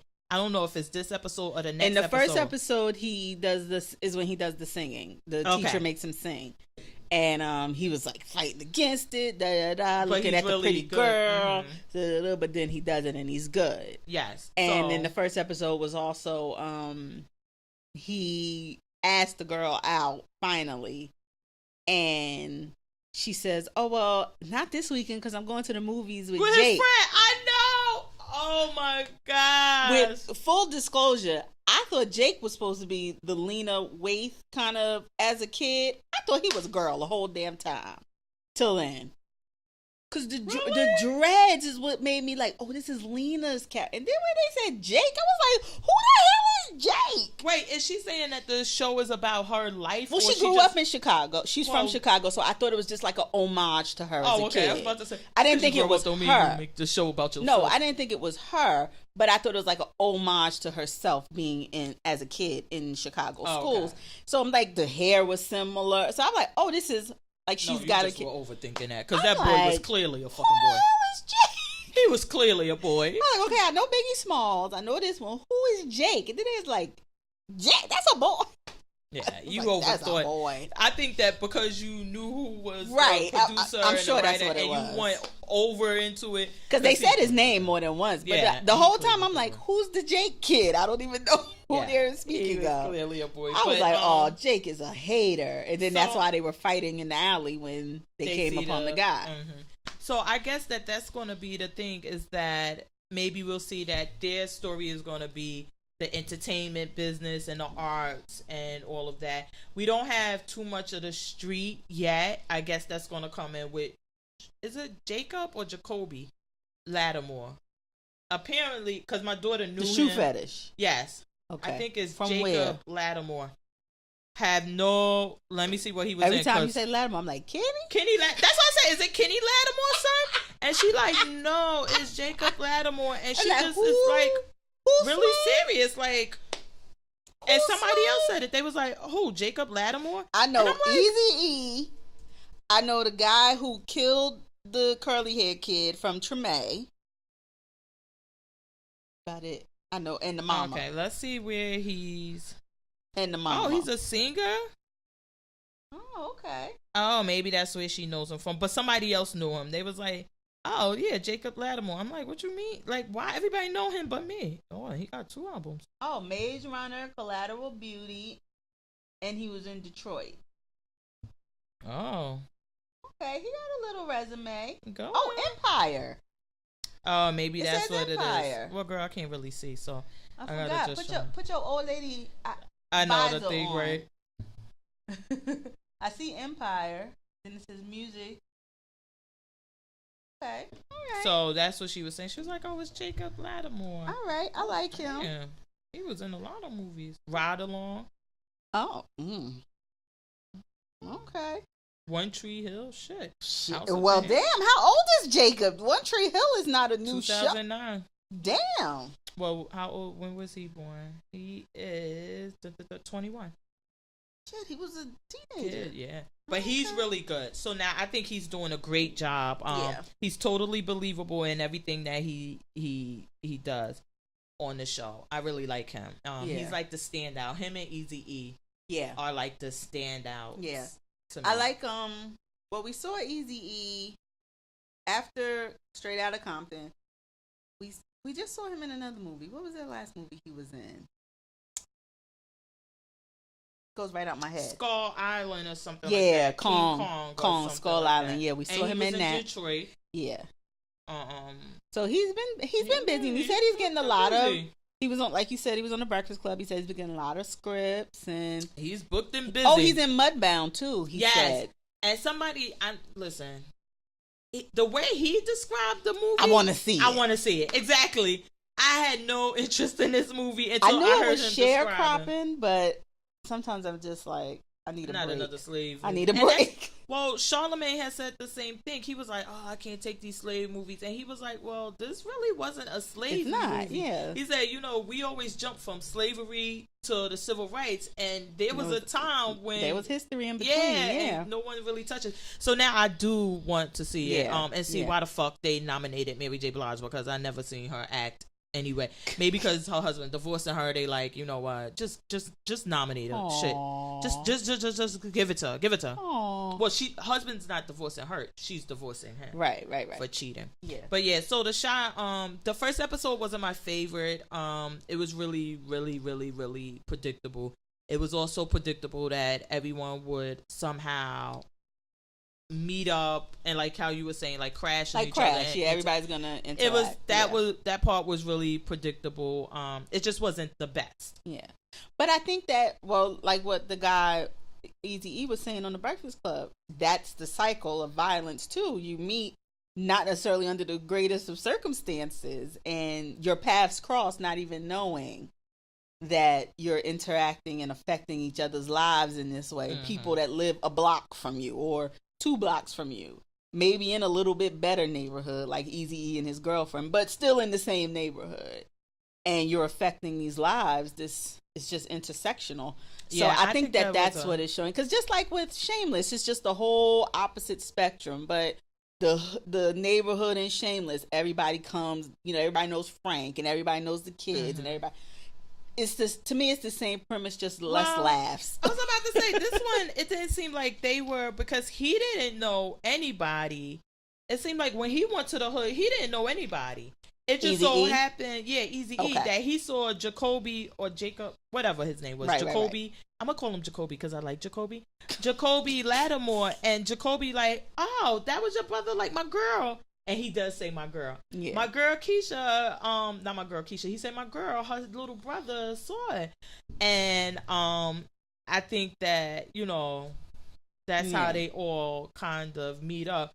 But it seems like that he starts to be concerned about the little boy. Yeah. And going forward. But which I can totally see. The first episode wasn't the best, but the second episode is really, really, really, really, really good. I'm gonna watch it. Really. So this week is good. Episode. Wait, in the first episode, did they show the guy that killed the curly hair boy having sex with the boy's mother that was murdered?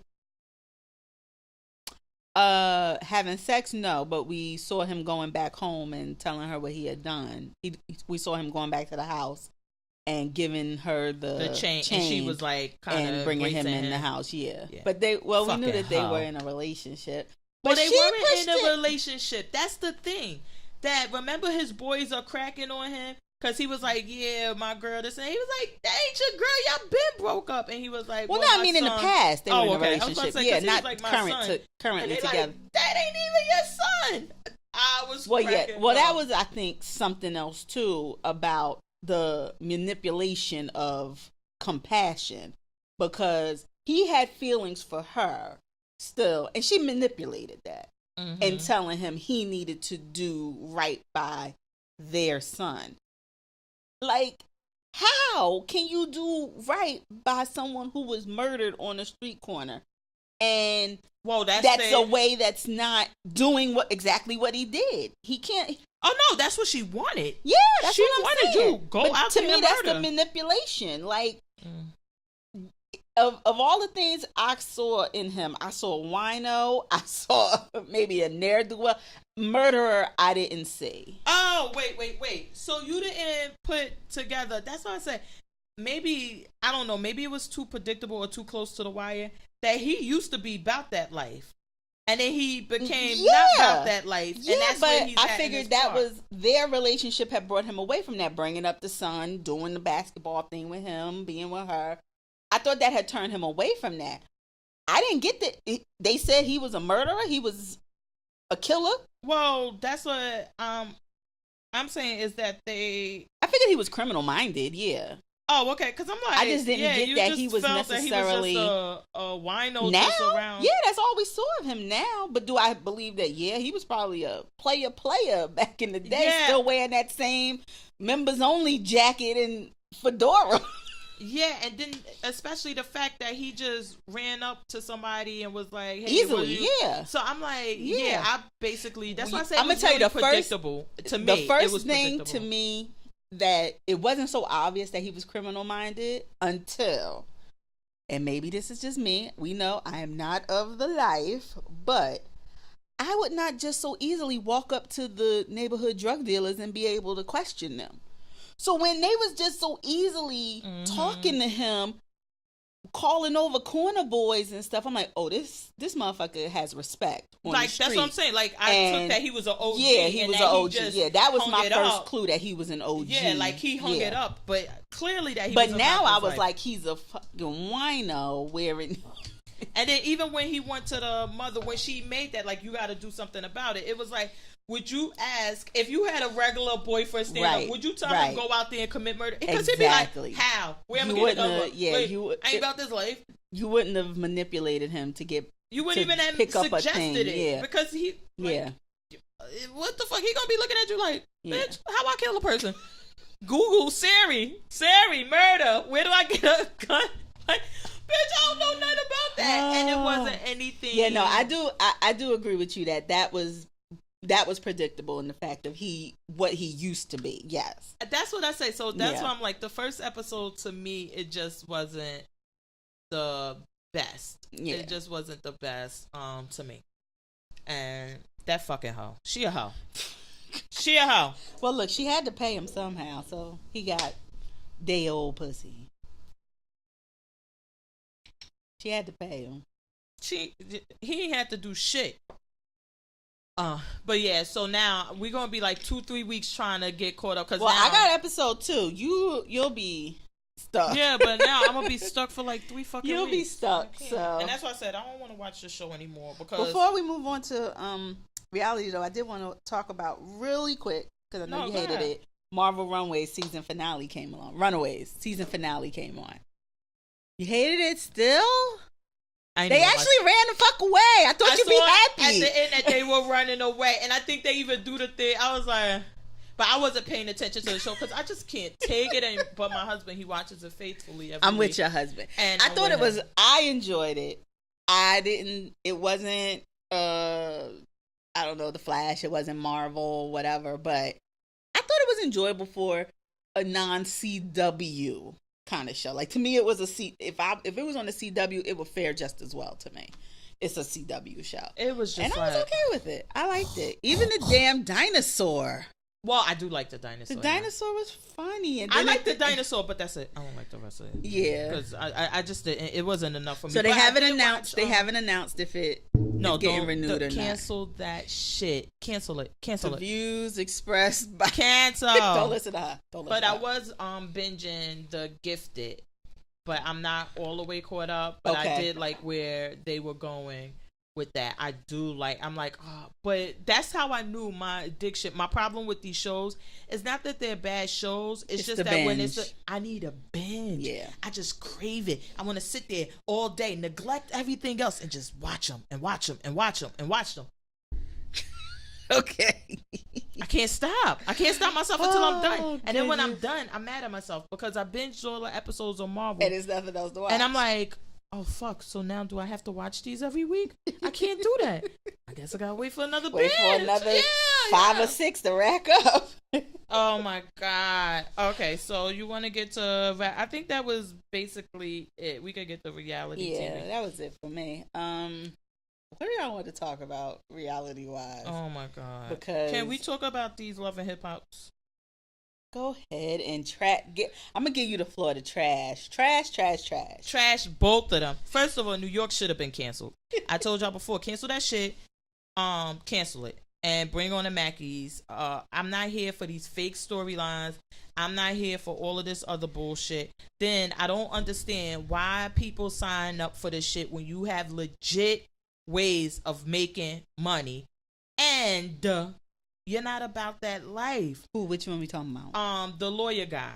Because when the husband comes in the office, he is clearly fucking scared. Like, is this table going to be long enough to stop him from jumping on my ass? Who husband? Anai, whatever her name is. I don't know. For some reason, I like this chick. She's growing on me. But what would she be saying? I know, but I like that more. She worse than Jocelyn. Look, I like that even more. That I can't really understand her all the time and the way she talks. I really do. I don't know why. You know why he looked like her? That lawyer looked like that because her husband is in the fucking cartel. I don't give a fuck. He looked like fucking Pablo Escobar shaved off his mustache and hair. God. When he walked into that fucking art gallery like 2-3 weeks ago, you saw Rich was making sure he was standing behind Anais because he was scared too. He looked like he keep a razor blade under his tongue. We all know that Rich isn't about that life, but he was kind of getting away with it by being with the girls and doing this until we saw Cisco just toss him around over and over and over again, where it was like, Cisco, now it's becoming bullying. You have to stop. I mean, there needs to be some combat back, and there's none. Stop. She said, now it's bullying. Yeah, you and Peter, cool. You and Rich, no cool. Oh, God. Then we had the lawyer guy, and the lawyer guy got his shirt. He got it buttoned up. He think he's look cool. He got his Cuban link chains. He like, I look cool, right? I look cool. And you want a Cuban link? Here come a Cuban link for your ass. He's like, and he just like, is this table the fuck long enough? But does the lawyer look like Gwennon? Or is it just me? Okay. Yeah, he does. I'm like, where? It's like a carbon copy. They all look alike. And Gwennon is not about that life either. Oh, definitely not. But my even thing I is know that. Yeah, like, why would y'all sign up for these shows when y'all know y'all watch season after season after season? Like, we don't tell y'all to fight, but we want y'all to fight. That it's gonna be different. But that lawyer, when he was sitting there with that scared look on his face, I felt so bad. He wanted to say, "Did y'all pat him down?" Because not even pat him down. Like, can he jump over this table? Because now that's the whole thing. They put these long tables because security can get there before you get all the way to the end. That's the thought process. Like the Coming to America table. Exactly. Like, we'll be able to intervene. Right. And it just seemed like he just kept looking like, is the table long enough? He was scared. He was sure. And I'm like, can we stop this show? Can we stop this show? What I was not here for was this girl talk to me nice, disrespecting Safari like that. Because for some reason, and I don't know why, I really like Safari. I do. Everybody likes Safari. I don't know why. They showed Safari did you see him on Instagram with this Gatorade outfit? Yes. Oh my God. And somebody was like, I need my boys to hype me up the way they hyping up this whack ass outfit Safari. Wait, the funny thing is that somebody on my Instagram had the same exact outfit with the shoes. No. Yes, because apparently with the do-rag and everything. Did he have the do-rag or he had a hat? Because that do-rag was pressed so fucking nice. Oh, it was like a crown. God, he was the Gatorade king right there. Gatorade king. But I just love Safari. Safari is likable. I will say that. Yeah, and then when he say, once they said Nicki Minaj broke up, air quotes, with Nas, I was like, it's time. They're gonna reunite. Well, didn't he say something on Instagram about that? Like, tell Nicki I miss her. He's so crazy. I mean, I'm just saying. Wait, and then when he was sitting there with Juju, I was like, oh, she's such a good girl for you, Safari. No. I think she is. You think so? Oh, yes. I love me some Juju the one that used to be with Cameron. Okay. Yes. Oh my God. They do have chemistry, I will say that. And they do. They and have a nice pretty. chemistry. And when the episode where she met his mom. And the mother was like, you need to bring that home. Yes. So yes, I'm like, so when he was there with Juju, only thing, I just don't think that he would be her type. Yeah. Because if you've been with Cameron and he's like the boss and he has all the you're really, it's going to be hard. You're not going for the B and C team. I know, but I love Safari. He just grew on me and I just love him. And I didn't like to talk to me nice girl. I don't know who that is though. You want me to lie on these mics and tell you I know who the fuck she is? But every time my daughter sees it, she was like, oh, that's the girl that did the song Talk Nice, Talk to Me. And then Little Uzi did the song or whatever. And she was like, that's why she was such a big deal. It was like on iTunes and all the kids put it on their thing. It was like Talk to Me Nice and all of this other stuff. But that's all I know. Me don't know her name. I ain't even hear the song before. I'm telling you. I don't know. But yeah, cancel Love and Hip Hop New York. So we all for that. Cancel Love and Hip Hop Miami also. This show is going nowhere. I'm not there yet. And it's going nowhere slow. The only part of the episode that I really, really, really liked is when Gunplay girlfriend met with the stripper girl. Yes. And at first they were going at it. And then she like, listen, I don't want Gunplay, but let me tell you, you looking real good, girl. And it seemed like it caught the girlfriend off guard so bad that she like, what do I say to that? Do I keep turning up? Or wait, it was like, Mona, come. No, it was something. I was just about to say, it was like when you used to do a play and you'd be like, line. Yeah, line. She was like, because she just started busting out laughing and she still was trying to be, and she just couldn't take it anymore. And I was like, I really liked that scene. When she turned around and walked away. Well, yeah, that butt looks so stupid. I'm used to the augmentation. I understand now. But that's like, I don't know if she's put weight on, like on top of the augmentation. Well, you know what? I was about to say, the thing is that some of them don't have legit fat transfers to their ass. Some of them have the fix a flat. No, the fix a flat and like the blowing up the whole like air the shots or whatever. Okay. And that maybe that's the shape it took on, and it's really like you need to go get it corrected because it's not even. Now I see what you mean, but it's not even a nice shape. Right. The shape isn't even nice. So it's not even that it's too big. It's just not even a nice round shape. Exactly. It's just like everywhere. And I think she had the illegal butt shot. When she turned around and walked away, I was like, holy hell. My TV looked like it was... Oh my God. But I did like that scene. I really did. Like that and too. I like that the girl who... I wasn't crazy about her, but I like that she clearly knew what they wanted. They wanted her and this girl to fight. And she's like, I'm going to turn this around and still make it entertaining. But I'm not going to do this. Yeah. And I really, really, really, really, really, really like that. And for nothing else, I think she should keep her... Mona, she should get a contract for another year because of that. For her being that Well, smart. We got to see how it goes because there's still... a point where her and Gunplay are in the studio and they're like flirting openly. Mm-hmm. So I'm like, did she diffuse the situation but still gonna toe the line of, oh, we can't be in the studio together storyline? Because I'm like, know. In my mind, I'm like, she just gave herself a whole new storyline of being in the studio and having to dead him. She's not the pursuer. She's like, I'm not interested in none of this. And your girl ain't got nothing to worry about. So why are we even doing this storyline? Like, yeah, you know why? Because Mona tells them, right, we will not come to the studio to hear your bars. You talk to me nice. Unless y'all do what we tell y'all to do. Right. So what are y'all gonna do? Yeah. Do y'all want us there or do you not? Yeah. And I guess they have to go along. That's what I said. I'm really not here for the show. It's just not. It's not delivering on so many levels. Mm-hmm. Then we got these pre-recorded fake scenes with this whatever this young kid name is. I can't even remember the fucking name he gave. Styles, I didn't even care. Something the gay boy? No, the other one. that say he's the party promoter. Oh yeah, I don't even get it. I don't even know. I did laugh with that girl.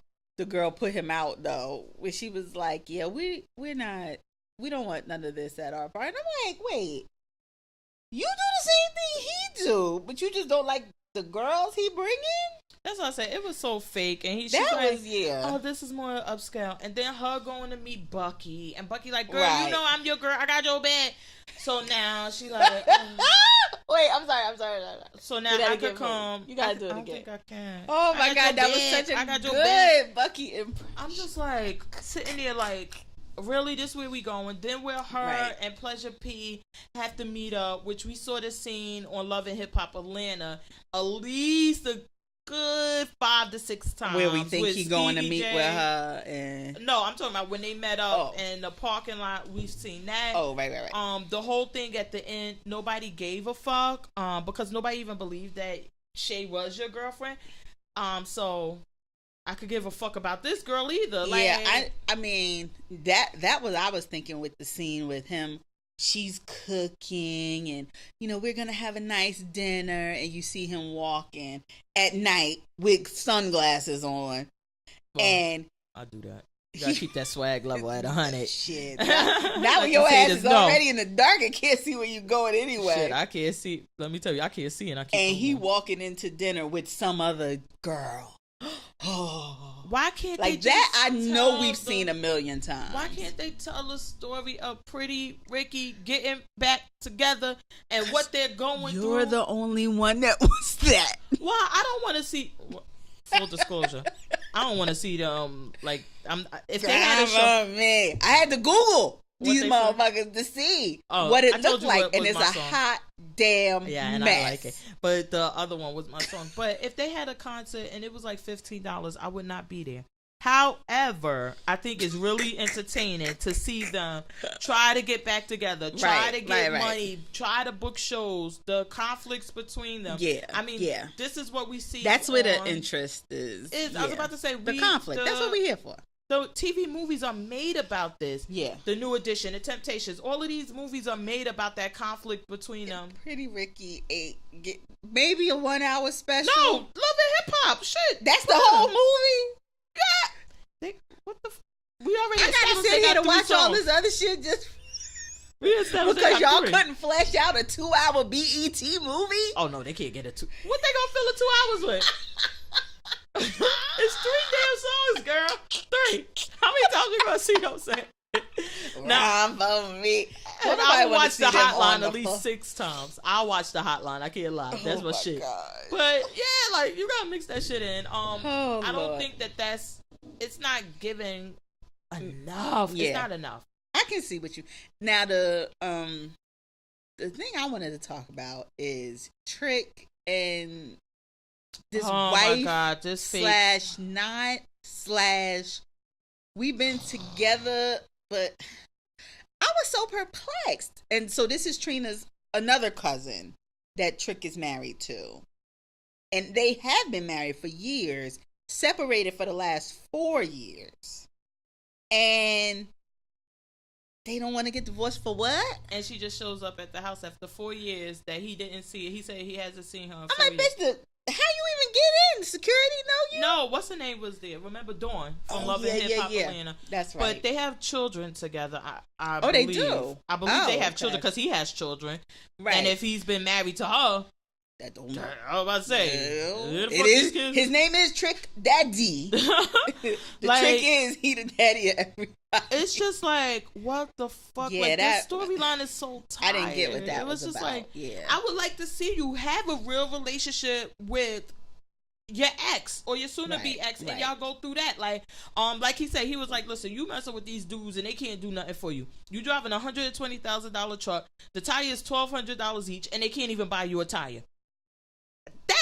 That's entertaining. That to see her try to date somebody and they can't support her, and she's still on Trick Daddy teat with him providing all of the money, and he's like, listen, either you come home and play your position, or you find a dude that can take care of you. I'm wondering what he did to make her leave. I mean, Okay, it's Trick Wait, Daddy. It's so. Trick Daddy. I got a long laundry list of shit I could think that he did that made her leave. But he ain't just become Trick Daddy. He was Trick Daddy when you married him. So he came with that. Trust me, that laundry list ain't do nothing but get longer. He came with it. Exactly. So where's where'd you get what was the line crossed 4 years ago that made you say no more?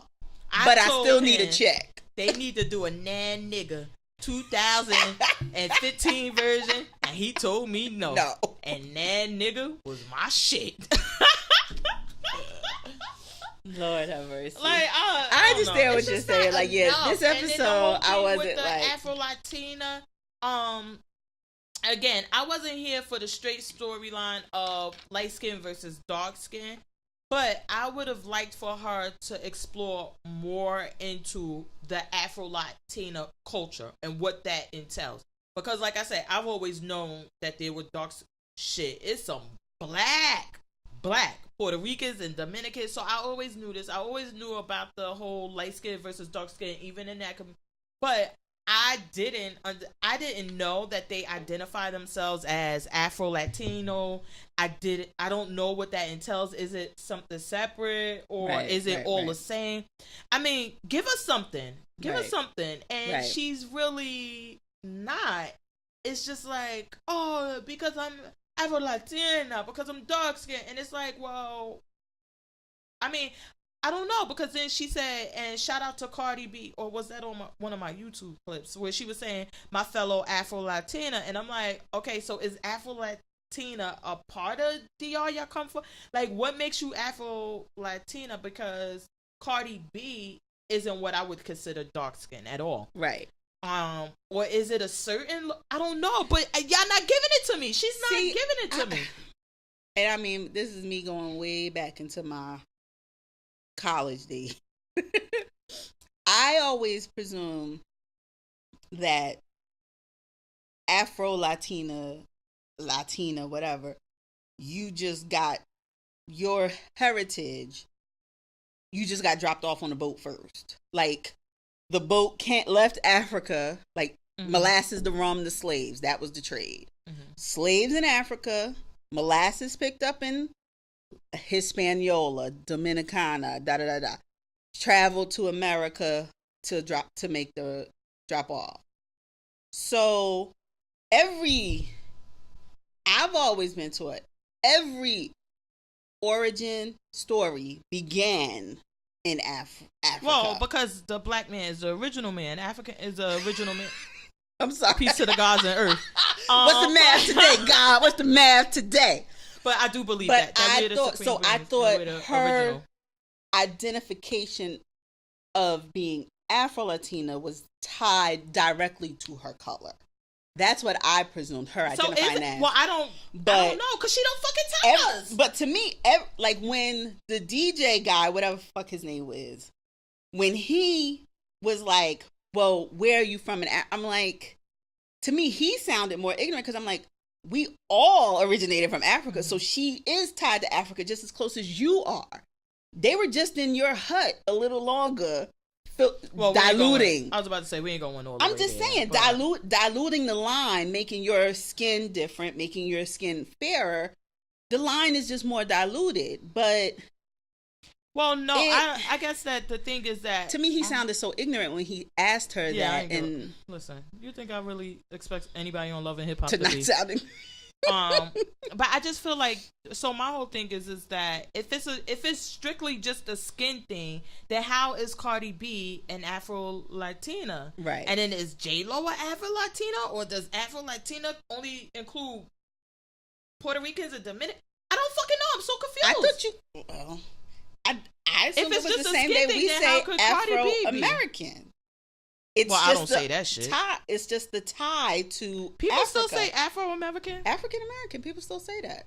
I'm fucking black. People black. still say that. Black. That's my... Negro. Yeah.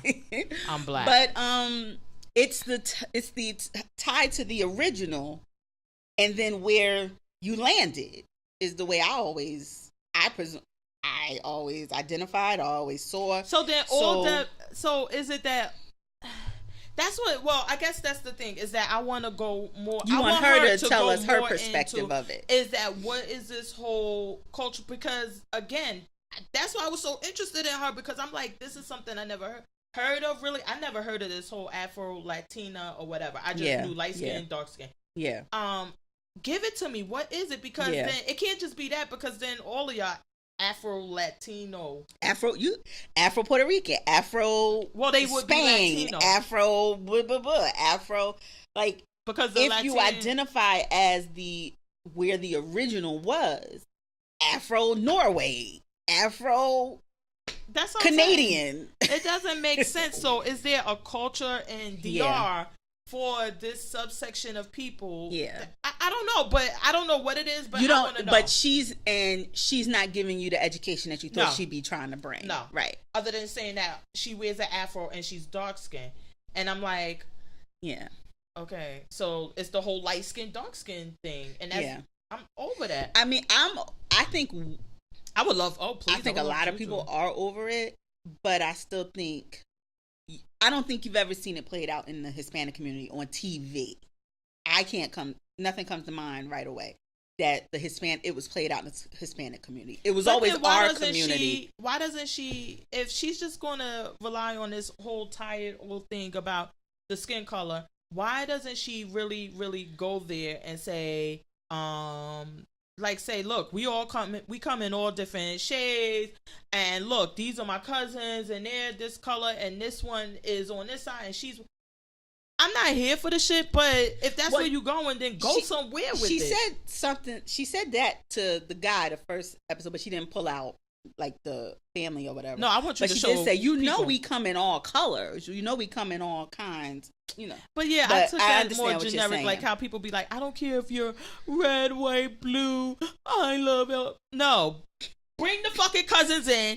Start making receipts. The fucking the mashed up plantains. Get the fucking salami frying. I want to see these people. I want them here. I want to know. I gotta see them. I'm sorry, I almost choked. Oh gosh, I understand your point though, that she could be doing more to push forward the culture of Afro whatever Latino. She's trying to push. Yeah. I agree. But she ain't doing and it can't just be like your girls was riding hard for you, and now all of a sudden they gonna be fighting because DJ whatever trap Hollywood I don't really whatever because he gonna like the light skinned girl versus. But I would like for even the light skinned Haitian girl. Now I knew light skinned Haitian, so I didn't really think this was a big thing. But there is, of course, we all got this colorism thing going on.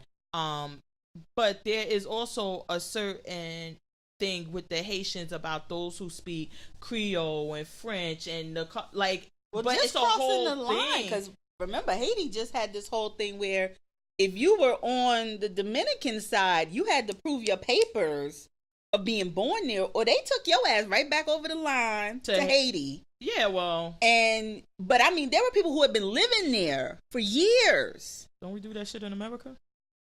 Not supposed to. That's the whole point. Like, you can't. What? People who on the same island, I'm not talking about people from. We're in North America. And we have Canada, we have Mexico, and people. Oh, bitch, ain't nobody still trying to stay over here from Canada. They trying to go back. Well, if you come from Mexico and you cross the border and you live here, and then we discover you're living here and you're not a citizen, you don't have a visa, you don't have anything, we send your ass back. Like what was that song? But if the paper's not up to date, they deport them. And I hate you. Whatever, we deport them. But I don't know. I guess so. What is a big deal? Well, I guess because I always thought that Dominicans were Haitian. I mean, it's the same. It's Hispaniola. Isn't that Hispaniola? The whole thing, and then they divided the line. Okay, so it's divided. Okay. All right. In the past, they were all. It's the one thing. Yeah, I don't know. You saying like one country can't keep the other people out of their country? Yeah, the fuck we can. But now, if they're doing it based not on supposed race, to do it. I was just about to say, you're supposed to do it because they're there illegally, not because you deem it illegal because they're dark skinned. You deem it illegal because they're Haitian. It's not supposed to just be you're no, it is illegal if you're in Haiti, you're born in Haiti, you come across to DR and you just start setting up shop here and living here. But you only you don't get deported. But if it wasn't illegal until a certain number, okay. I'm just fucking saying illegal now. I just now, shit, right? About to have once a wall.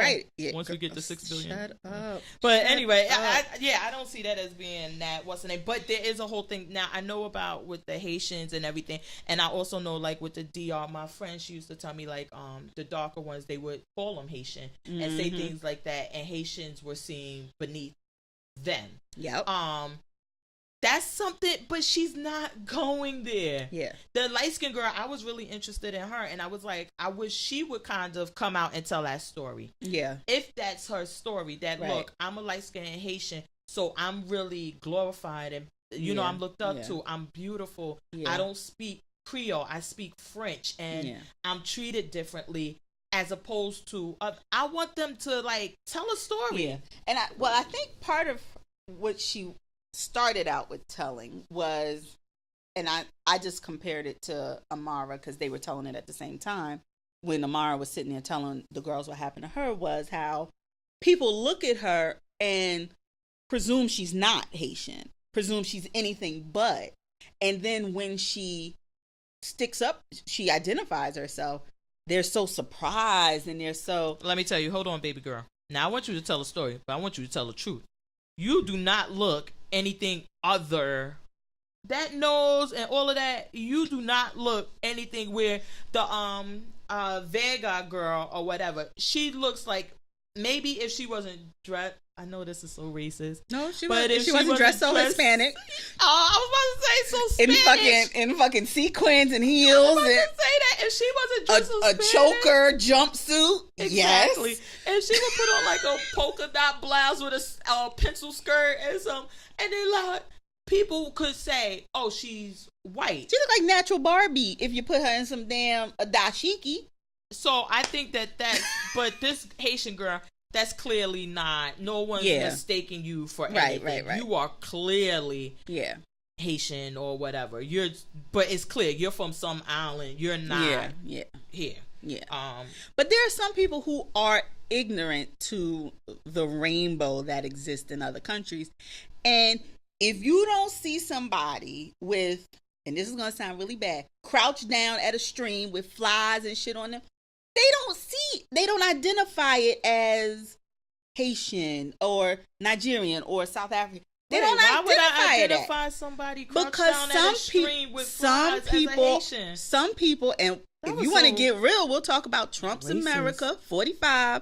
They only know I don't know who Trump is. They only know the Africa Haiti that Tina Struthers invented to them when she was asking them to send money, and babies were sitting over there, with fucking flies on their face that they wouldn't swat off. That for Africa, some people only have that identity. Well, so when you say Haiti, I could give you that for Africans except Nigerians. Now, if I see scammers, then I think I just be like, oh, okay. If I hear scam, you worse than I be like Nigerians, and then I'm like, you worse than me because I'm like, if I see tube socks and dress shoes, Nigerian. Oh shit. But Haitian, no, I don't think that I would identify that with Haitian people, because some people, just think about it, there's some children 8 years old who've only seen Haiti ravaged by hurricanes. Let me finish. What I was going to say is that I don't even think that we're being exposed as Americans to Haiti. This isn't even something that is even on our radar. Okay. Now, like you said, with the Africans, that's the whole thing. And that's been all of our lives, even with the African booty scratcher. We see it all the time, donate the money, whatever. But I don't even think that Haiti has ever been on our radar as far as exposure. Okay. Even when they had the damn earthquake, it was like, oh, pray for Haiti. But they never even showed a fucking Haitian or anything. It was just like, pray for them. Yeah. I think we're having a little bit of that also with Puerto Rico, because they're not really identifying who. Well, okay, yeah, they whatever with this, they American or whatever, blah blah blah, whatever. We know. But before they became part of right. us, they had their own culture. They had their own. And even when they had their disaster, it was more like, pray for Puerto Ricans, this and that, and maybe we'll show you a couple of light-skinned ones on TV. Right. But y'all don't really get into it. And that's why I say I don't like this shallow attempt at trying to address an issue. Yes, or drop some knowledge on us. Like, if you're going to do it and give us some knowledge. But if you're not, then leave it the fuck alone. Like I see said, what you're saying. Bring the damn the dark-skinned Dominican cousins, fry the fucking salami, and I forgot, are they called tostinos? Tostones, where you mash up the plantains. I hate tostones. Get that shit popping. I want to see these people. Maduros, I'd rather have. But I want to see them, and it's just not enough. So let's move on, because that's more than enough time. Let's go over Black Ink real quick, because it's nothing to do with Black Ink, so we might as well finish up really quickly. Oh, shit's coming back next week. Oh, he is? Yes. Good. Oh, shit's coming back next week. I've been missing him. And Donna stay on 100. That's about it. That's the episode. Donna stay who is she ready. next week? Well, no, this week she went and toilet paper put the eggs in the toilet paper, that was a really good idea. But, you know why? Because the eggs will make the tissue stick. Yes. So, but why are you running from the cops and the cameras are there? Like, can you be charged after the fact with? I know, right? That was so dumb. Vandalism. Yeah, I was like, that's like, is it a statute of limitations? Did y'all make sure this aired VH1 after they couldn't be charged? Hold on. I'm not a lawyer or anything, but sometimes I play one on TV. Nah, but what I would say is that definitely if they came out, I'd be like, listen, that was a scene. We went to a fake building. We threw the eggs. That's what I thought too, though, because that house looked like a fucking brick building. Like, anybody, it didn't look like nobody really lived there. Right. Like, this was a scene or whatever. And I'm sure if VH1 or Big Fish was smart enough and they bringing everybody out, that's what they did. Like, and act like it's her house. We're going to shoot up. And then we're going to take you to this fake. Yeah, we're going to act like this is hers. But, and we saw her looking for this apartment. Now, this apartment in this basement, while the inside was nice, and it was the killer. Nice, it was like, it was the killer getting there. Are you going to walk through this to get to your really nice apartment? My fear is always rats. Everything in New York for me is rats. Well, you're going, And walking, but I'm just saying, if I'm going to be, I ain't gonna be walking down. Exactly, because you definitely in New York. I'm going up. Somewhere. It's either straight on the street or up. Ain't no fucking going down, because that's where the fuck they first gonna go. No, thank you. I was like, for $4,000, are you crazy? And then they had one, like 113 is in Harlem, right? Or where's 113? Don't give me the line. I thought 125th was Harlem. 125th is Harlem, but okay, that's what, 12 blocks away. Yeah, well, they go block to block. I'm like, she went right to Harlem and found one for $2,000. I'm like, that's a no-brainer to me. Why would you even show me this $4,000 one? Which is a $2,000. But then the other guy said, you can't come here. We saw you on Help. Well, that was so fake. We saw you on Help You Out. I'm going to contact my legal team about this legal. She couldn't even get the damn line out. I gotta go to sleep. But this is the one thing, Donna crazy as fuck. I love her wigs though. I don't know why. I like the crazy rainbow pastel one, the orange, the everything. I don't know why. I like her wigs. But one question I had this week watching it, are we over Sky? Sky is grating on the nerve a little bit. Yeah. I was about to say, because even when she came to the thing, first of all, there's yelling. I'm totally over because I gotta turn. That's the TV what grates down. on my nerves sometimes. And then I'm like, oh my god. And then when she was at the old folk home, and she's jumping around and she's yelling and screaming, and it's like, I don't think this is funny. It wasn't funny. It wasn't even like entertaining. Exactly. And I'm like, are we over Sky? And then C's had to step in and do his little bowl, whatever. And then why was he at the old folk home with the shades on? You wear the shades all the time for the swag. Then you just let's roll a videotape life of a TV act. For the old folk, when you show them some respect to take off the damn shades and there was damn 20-year-old sitting in there. I was like, look at that young person. Look at that. Where these actors come from? I know. It's just and then the same so thing at bad. the city council meeting or whatever. Shut up. With Shut up. Shut up. Then people sitting there.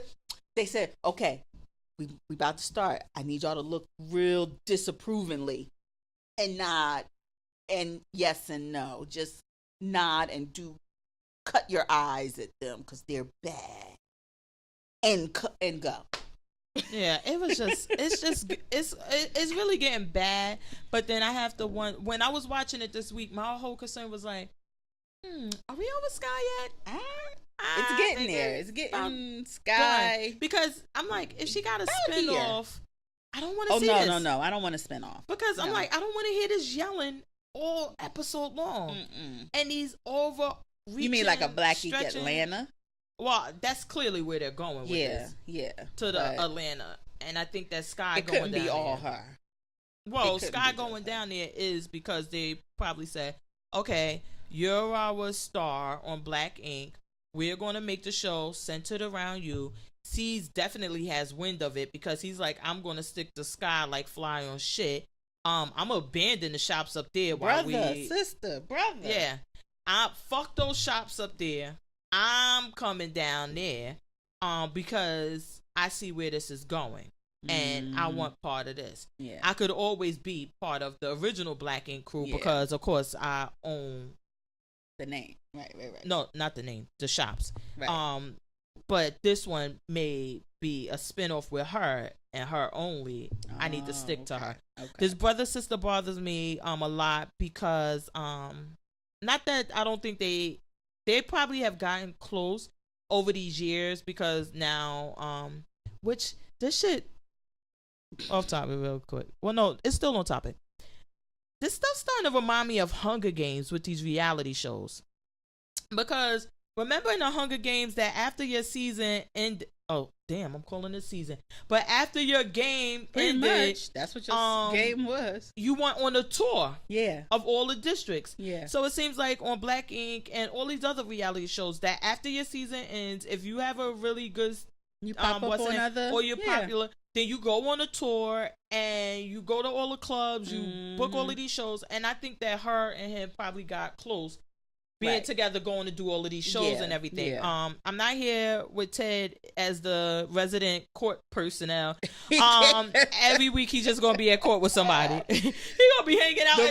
The reason why it don't work is because these motherfuckers stay locked up. You are not good luck, Ted. I need you to stay away. Yeah, like does he just say, you know what? I don't know. I'm gonna be here to collect your shit because they gonna arrest you. But the thing is this, I don't know if maybe I was the only person who found Ted holding down the couch to be entertaining and funny. And holding down the couch and having sex with randoms. That was what I was here for Ted. Yeah, for. I was just here for him holding down the couch and it being week after week of Ted just holding down the couch. And I like that. Now it seems like he's like, okay, I need to do more to get myself out there and be one of the stars of the show. And it's just like, okay, so now you're just going to hang around courthouses every episode. I'm going to court. He's touring the districts, just like you said. That's what I'm saying. It's starting to get like Hunger Games. Like, what can you do? And then when your season's over and now we have a new season, then we'll send you off to the village and that's going to be the end of you. Go drink your life away. Or maybe we'll prostitute you up. Yeah, that's kind of what it's like. But anyway, Black Ink. Did you I'm over it. Did you watch To Rome with Love? No. Oh, okay. But wasn't the girl from that was married to the Neelys? Yeah, Gina Neely. She was married to Pat, who was gay. Yes. Just FYI. Yes, they were. She's on there. She's the oldest one in the house. Why is she there? To find love. She's not there to find love. Let me tell you why she's there. She was on TV. She got used to that publicity, that fame, that money, that everything, and that lifestyle. And then she said, okay, gay husband, I'm popping now. We're popping. So even though I knew you were gay when I married you. Oh, Lord. I knew you were gay the whole time. Angela Bassett. Yes. I'm out now because I'm popping. I'm not going to say you're 100% wrong, because they had a scene in the show where all the ladies went out to, like, I forget what she called it, but in Rome she said it's like a happy hour that turns into dinner, and people just, will go somewhere, start with drinks, end up on the street walking, go to the next restaurant. It becomes like a whole night. Mm-hmm. And the lady who sets them up, she said, I noticed Gina became kind of a wallflower because none of the men recognized her. See? And that's going to be a problem, because if you're here to find love, you can't do it by needing to be recognized. Even though in her coming on to Rome and everything, she said, I'm going to someplace where they don't know me to meet someone. No. And she, she kind of she didn't call her out on it because this was in the ladies' confessional where she said it. But she said, I noticed how she didn't strike up any conversations with anyone. She didn't, try to meet anyone. And they didn't know who she was, so they didn't either. They didn't try to talk to her. Nobody was interested. So what's the whole premise behind the show? Why are they going to Rome? So I guess you just try out for the show because you think you want to look for love. And this woman says that she finds that Italian men have a affinity for black women because it's not something that's normal around there.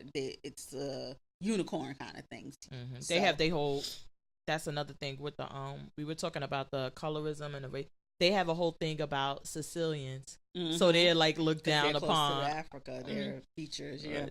But they kind of scum. So she takes women. Hold on, they're not scum. Sicilians are not scum. It's the whole real quick thing that they look down on them like they're scum. So she takes these women. She says she's been doing this for a while. I guess this is the first time, allegedly, that they're filming it. So she takes women to Rome and sets them up, meets guys, sees how they work, see, what they may be doing right, what they may be doing wrong, whatever. And this year, so she has DJ. These 5. Yeah, pretty much. Yeah. And but she got 2 ladies working with her. She was doing it because the reason why I would say that is because where would you get this from? Right. To go take them to Rome, unless there's something you've already And she met her doing. husband like this. Oh, okay. She met her husband like this. They got married 8 years ago, I think she said, in Rome. So, she's had some success. Shit, I said I'm filling out an application next year, season 2. But you ain't black. What the? Excuse you? Who? Say what? You colorism in me? Yes, I am, because you colorism yourself. If their thing is about that I'm they can't find some Afro-American. But if they can't find somebody I'm gonna have my that dashiki looks on, like they that, won't know what I am. I'm gonna have my dashiki on. In Italy, I'm gonna have my dashiki on. You could probably pass for. I'm gonna have my dashiki on. One of them. And my hair totally in. I'm gonna have some faux dreadlocks. I'm gonna smell like patchouli oil. Wait, what was that lady name? Remember, she said she was black, and then she was like, "Well, I identify as black." Wait a minute, no. There's never been no confusion about what I identified as. What maybe you was confused about your visual, but my identity has always been known. You over there with all that stuff on, but yeah, y'all. And that maybe that's what they'll say. I'm dating Rachel Dolezal, whatever. But I guess that's the thing now. Being serious about it, you are black. But if the whole thing is that they're attracted to these black women because it's something that's not available over there, right? It would have to be a complexion type deal, because. But I guess that would get you in the door. But you still gotta have attracted to. Well, the thing is that I'm saying is that you're not attracted to a black woman and the characteristics of a black woman outside of looks. You're attracted to the looks, and this is what you said, is that the whole thing is because that's not available there, because they would get but so dark. I mean, they would never get. Right. Even when they tan, they would not get So you're black. telling me I got to get the number 8 Yeah. So that's what I'm trying to say, is that I don't think that... I'm going to go into my review with the number 8 special. From the... Put the point on That's right. I need the dark Neutrogena Sublime Bronzer. Well, now that we on that, what did you think about the whole thing with them wearing black at the Golden Globes? And everybody changed and started wearing black. I mean... I got it. It was cool. It didn't. I don't think it made the statement that they were trying to make, but I don't think it was. If the men had did it just as much, but I mean the men wear black tuxes, so it was just. Well, the men started. A lot of them had the time up. On, yeah. But I mean, I wasn't. I was here for the I like the fashion. I like the Golden Globes. I like the fashion. I like the Oscars. I like the red carpet. I like seeing the different dresses. So I was here for the ladies who took the black and tried to dazzle it and turned it up. Our girl from The Handmaid's Tale, Samira Wiley, I lived for her dress.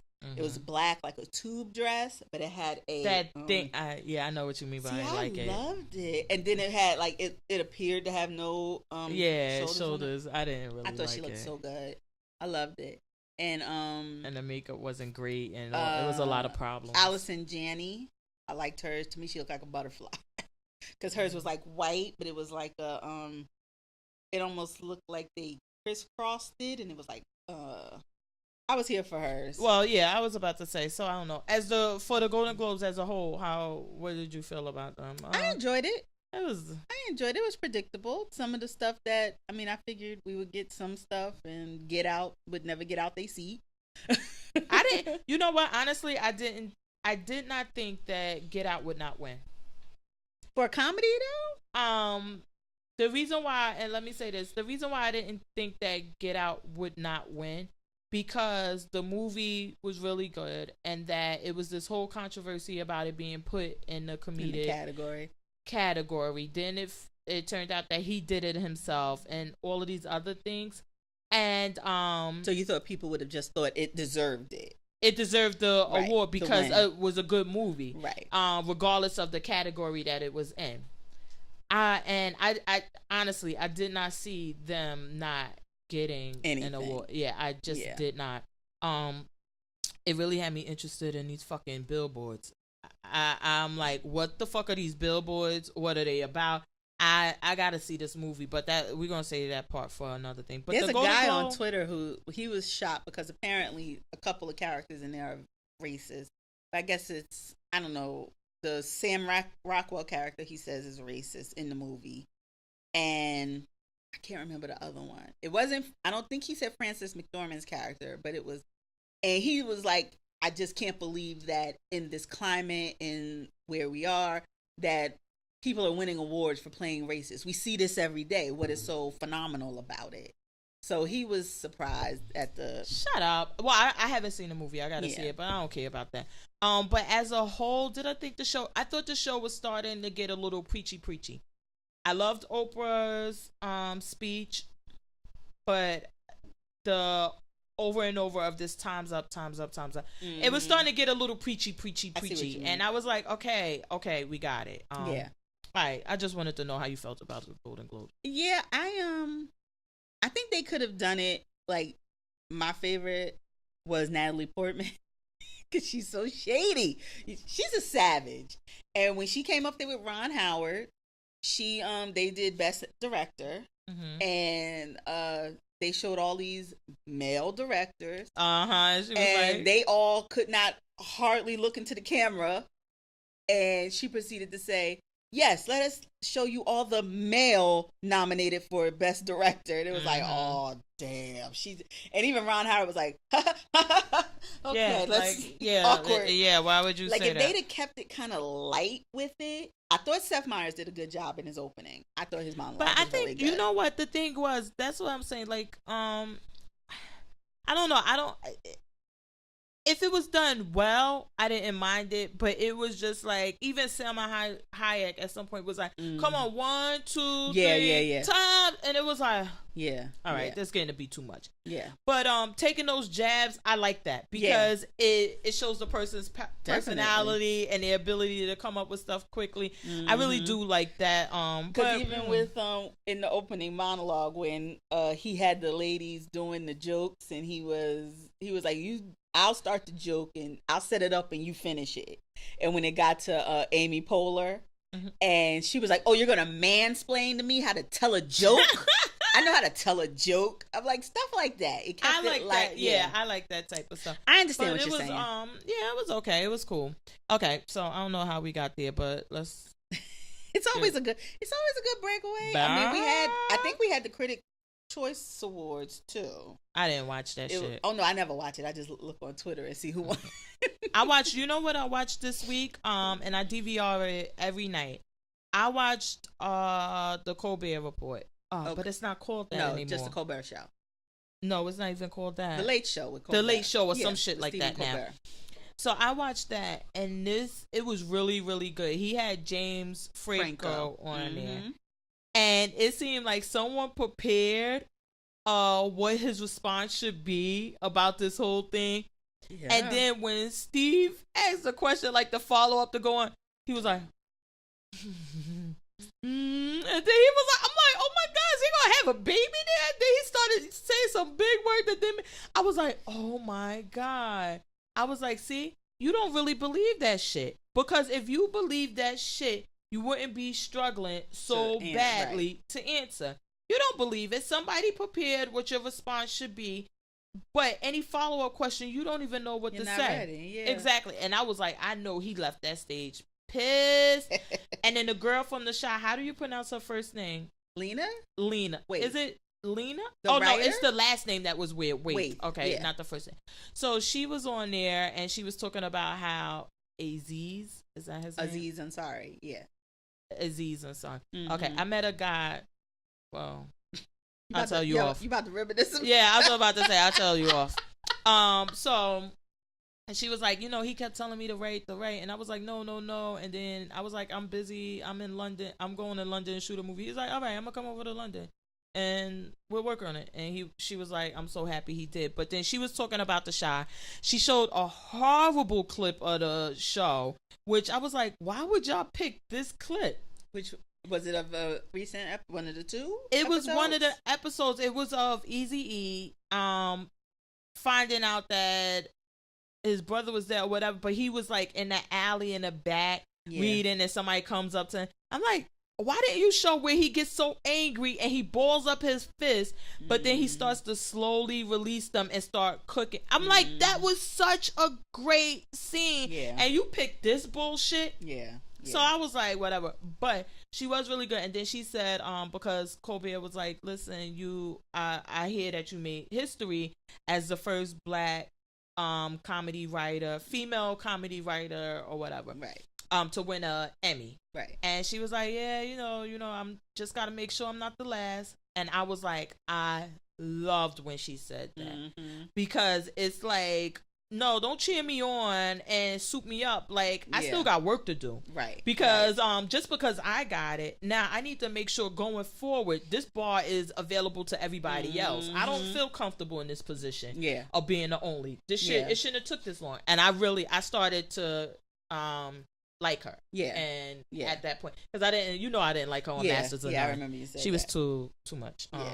All right, so I don't know how the fuck we get to this stuff, but let's go back to reality. Housewives. What we was talking about was reality. Atlanta or Beverly Hills? Cause let's do Atlanta first, because I wrote it down first. That's the only reason why. That damn Marlo. She is not. I'm gonna put her in the category of Kenya.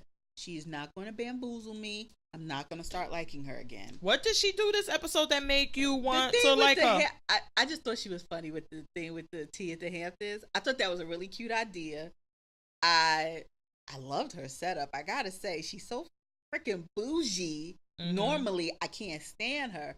But I loved her house, and I loved the way she had the tea and the strawberries, and she served them the tea, and then Cynthia was like, is this really vodka? Good? No, wasn't that Cynthia said, or somebody else told Cynthia it was said, vodka? What kind of tea is this? It's really good. And Portia said, girl, that's vodka and cranberry. I was cracking up because Cynthia was like, well, I guess that's Barlow, I am not going to start liking you. No. But let me tell you. That. I didn't like nothing about Marl because I'm like, of course she's going to set up this tea or set up some type of meeting. Right. Because she needs to be relevant on the show. She needs screen time. Yeah, so I was like, Sheree, blah. I wasn't here for her with this fake crying about being in so much pain. I wasn't here for her attitude. I guess that was this God, week, or was that last week where Kenya, when she said, "Ooh, storm! What kind of storm you yes. bringing in?" Wait, and then Kenya ponytail. I'm like, it's gonna fall off. It's gonna fall off. Oh, I can't. Is it gonna fall off? Is it gonna fall off? So damn shady to each other. It just does my heart good. No, when she kept bending that head back, I'm like, this thing gonna fall off. It's gonna fall off. And she like grabbed it. But I wasn't here for Sheree's attitude towards Kenya at that meeting. Me neither. Because it was talk about it. Go. Yeah, it was like she brought you in on this, and you. I feel like this should be a joint for who? Huh? But you already say you don't have any experience in that. You don't know what to do. And Kenya kind of made the joke like, "What are you going to be, my intern?" But and she was right. I mean, look. What the fuck else was you gonna do? I don't know. Kenya is crazy as a fucking bedbug. She can make a direct-to-DVD movie. Let's just put it out there. Have you seen any of these direct-to-DVD? I think I remember Menage a Trois 42 or whatever, but anyway. I remember, what was that damn, didn't she do the wedding video or the wedding, that movie she did? No, I'm asking you. You the one talking about she could do a good. I think she has an eye for production. She does have a production company, has done movies. None of them have hit the big screen, so don't even look. But hey, there is a section of Amazon for black movies. Apparently she has the experience because she got this together. She was doing everything. And even if she didn't, the fact that she put it together, she was doing everything. Idea. Exactly. And you don't have any experience. So it's not like you're coming to the table saying, hey, I know how to do something. You're just like, hey, why should you be in charge? She could have asked any of them. I think the only reason she asked Sheree, like you said, is because she needs a storyline. Because all of these women have. No, they didn't. Except for Kandi has proclaimed to be in abusive relationships. Kandi, Cynthia, Portia. Remember, that's why they were doing. Cynthia's mother came on. But I'm saying the ones who were there, Nene, she could have had. It was only Nene and Sheree left. No, the other one that don't even have a peach. But she's not a housewife. But I'm saying if the reasoning for asking Sheree was because she's a victim of domestic violence. Okay. And it was brought out on TV. I thought that one, yeah. See, I think that was manufactured because Sheree said it. You were the one who brought it out, so you owe me. But she didn't. And then when they showed the clip, that's another thing. Let's be clear. Bullshit. When they showed the clip, what Kenya said, initiated the conversation, and said that you had boyfriends that jumped on you before, but in the season where RHOBh is sitting there and she said you choked me, that's where that came from. Because we never seen the boyfriends or heard of the boyfriends, because even to today Sheree's whole DV story is based about RHOBh hitting her. So it's not like Kenya really brought her into it, because I agree. That's why I think it was. RHOBh said, I must ain't choke you hard enough, and he acknowledged that he did it. So I clearly thought that was clear, that the reason why she chose her is because she was a victim, and she has acknowledged like what she just went through. That was last season, and the husband admitting that he did it. I thought that was the reason. Maybe Miss Nene, whatever, was booked and busy, but Portia, Kandi, or Cynthia said they weren't a victim, even though I think Portia should have done she should have done a part, but based on different type of abuse, not physical, but mental. Based on the mental, the emotional, the financial that she went through with Cordell, right. Because there was clearly some type of abuse going on there, and maybe she didn't identify it as such, and that's her story. I don't see her teaming up with Shamika, because Shamika's not on the show. The whole thing is that we on the show together. Like I just saw it as just like what you say, cool. Manufactured because of the way Sheree came in, and well, you owe me this because I wouldn't be telling my story otherwise. I just felt like I was just like what you was, your love of hip hop. I was just like, did the producer say, "Oh, it's got to be you two because we just need that drama and heat from last season to be the calling card for this whole PSA. I don't know. Yeah, I don't know. I ain't here follow for that one. I didn't get that vibe from it. But I wasn't here for Sheree with that, especially when she didn't have any experience. When the girls went to go tell their stories. Like you said, I don't believe you was in a car accident. Yeah, I didn't believe that she was. But I don't believe she was in a car accident. I didn't believe that she was in a Sheree car don't like accident to do work. either. When the boy was in the damn Cynthia Bailey fashion show, she wanted fashions for not doing a damn thing. She just likes to get free. Well, you know what? Honestly, I don't know if I don't think she was in a car accident that rendered her coming late, because they showed a car for all of this hurt and everything she got. She full of shit, because why did you come? You could have went home. Yeah, and you're crying, you can't take it. Why didn't you just go home? And Kenya said that, like, just go take care of yourself. Yeah. I think that she was doing her normal shit, being late, being whatever, and then when she showed up and saw it, I don't know if she saw or even felt that energy that these women came to tell their story and all that entails, and bringing up those memories, and they're taking it serious, and you came here to be on some diva bullshit, right? And I think that she just was like, okay, how do I get out of that? Yeah. I think that she came with the intentions that she was going to keep on with this Kenya story. Shamika's story. Oh, I was crying. Yeah. Oh, I fucking cried while that girl was telling that story. And Cynthia's mother. I was like, wow, being this mom who Cynthia, raising this woman and other siblings, and did they know it? Did they know what was going on? Did they witness it? Were you hiding them from? Like, I like that whole aspect. So Cynthia's mother's story, she didn't touch me as much, because it seemed like she had come to accept it. That this is how it is. This, and like Cynthia said, is that some women, the old school way was like, this is what happens, and you put up with it and you deal with it. And it seemed like her mother basically had that type of, like, she had dealt with it, like, this is how it is. Shamika or Shamia, whatever her name is, might be Shamia. Her story was so, because it was like, you saw the pain on her. Again, she didn't have to tell a story, because she's married, she's on, she's whatever. She's crying, and then when she said, like, yeah, I had red bombs, I had this and that, and he knocked me right out of them. They were there, I was over there, and I'm like, oh my God. I thought her story was so much more powerful, for one of the reasons being that a lot of these girls, they see this life. They see the clothes and the cars and the this, and the guy buy you a fancy bag and he buys you this. They don't see that other part where he knocks you out of those fancy shoes, and he knocks you out of it, and what they go through during that thing. And for her to say that, and in the way she said it, in my opinion, it was like, I don't know. I just really, for some reason, I really connected more and felt really that her story was really powerful. And I would say this too. She looked phenomenal.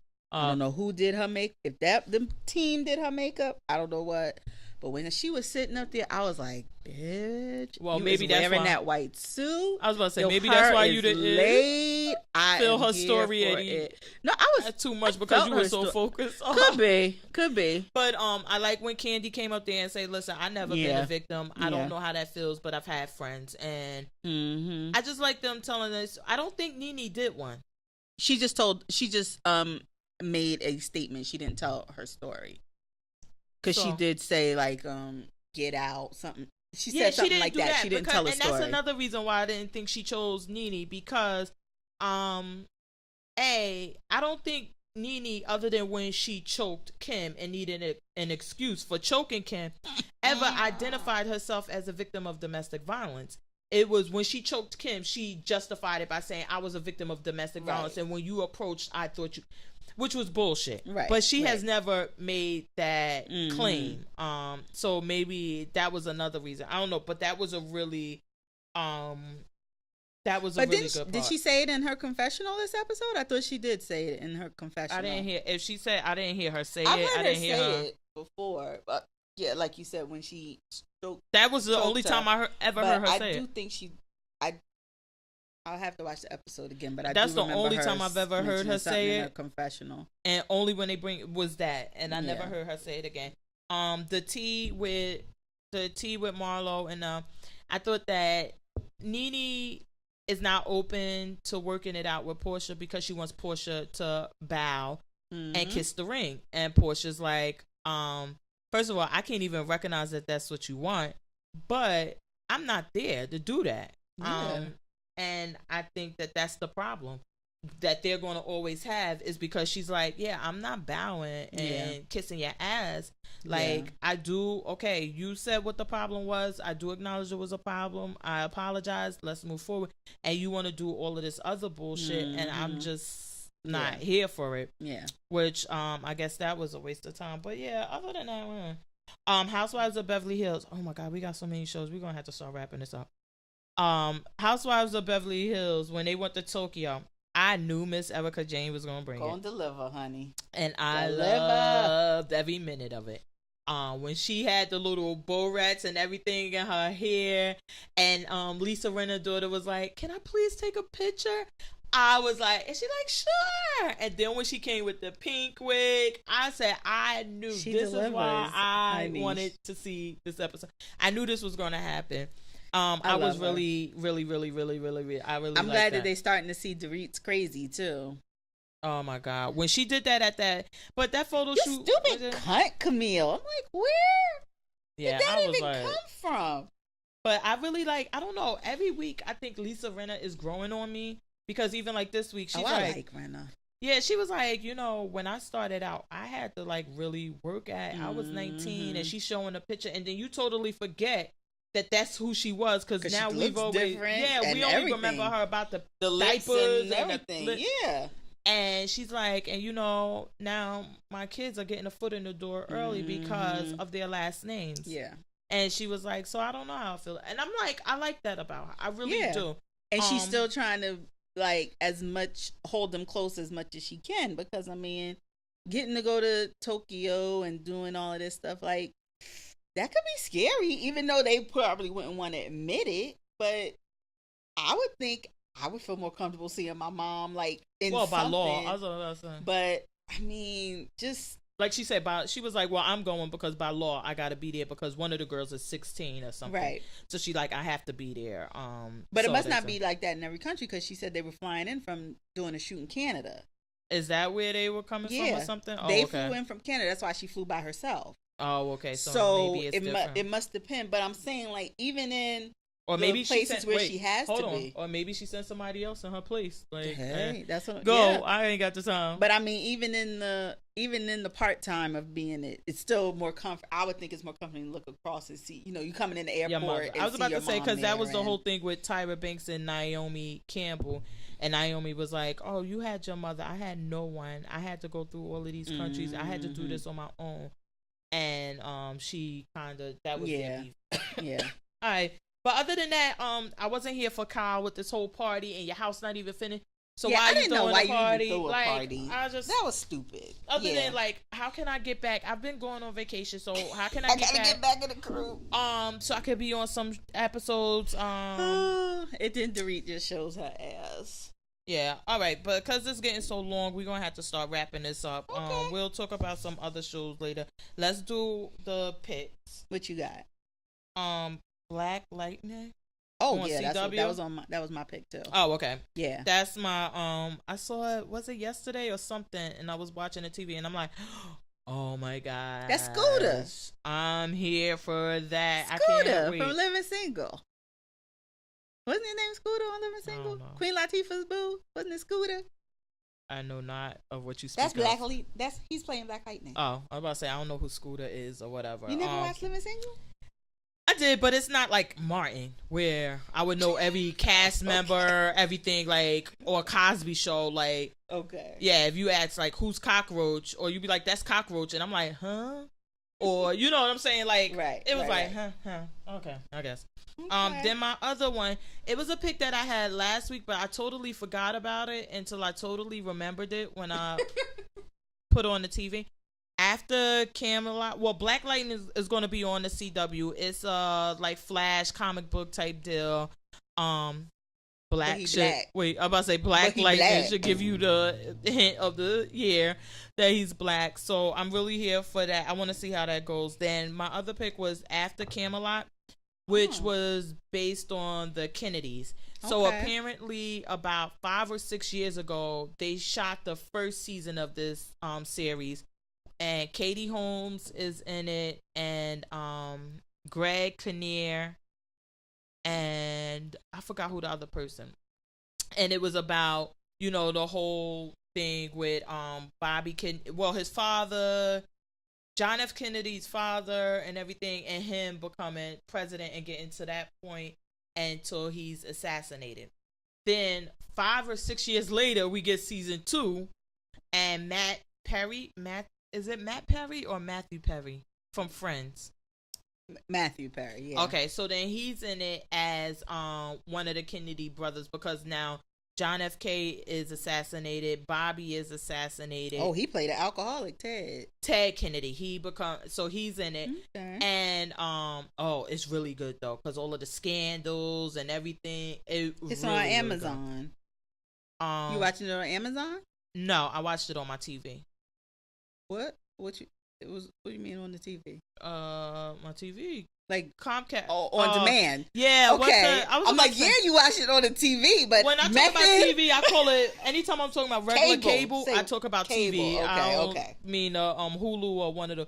I think right. one season may be on there or something. I don't know, but I watched it on demand, and it is really, really good. The first season is, of course, better than the second season. Okay. But the second season is equally good, because Ted Kennedy, which I'm sure maybe history buffs will remember, that some girl he was with was in a car, died in the car and everything. Accident. He rolled off the bridge. Yeah, and it was all of that. So all of that was there. I mean, it's really, really, really, really good. Okay. I wonder if they cover the who died in the airplane? John F.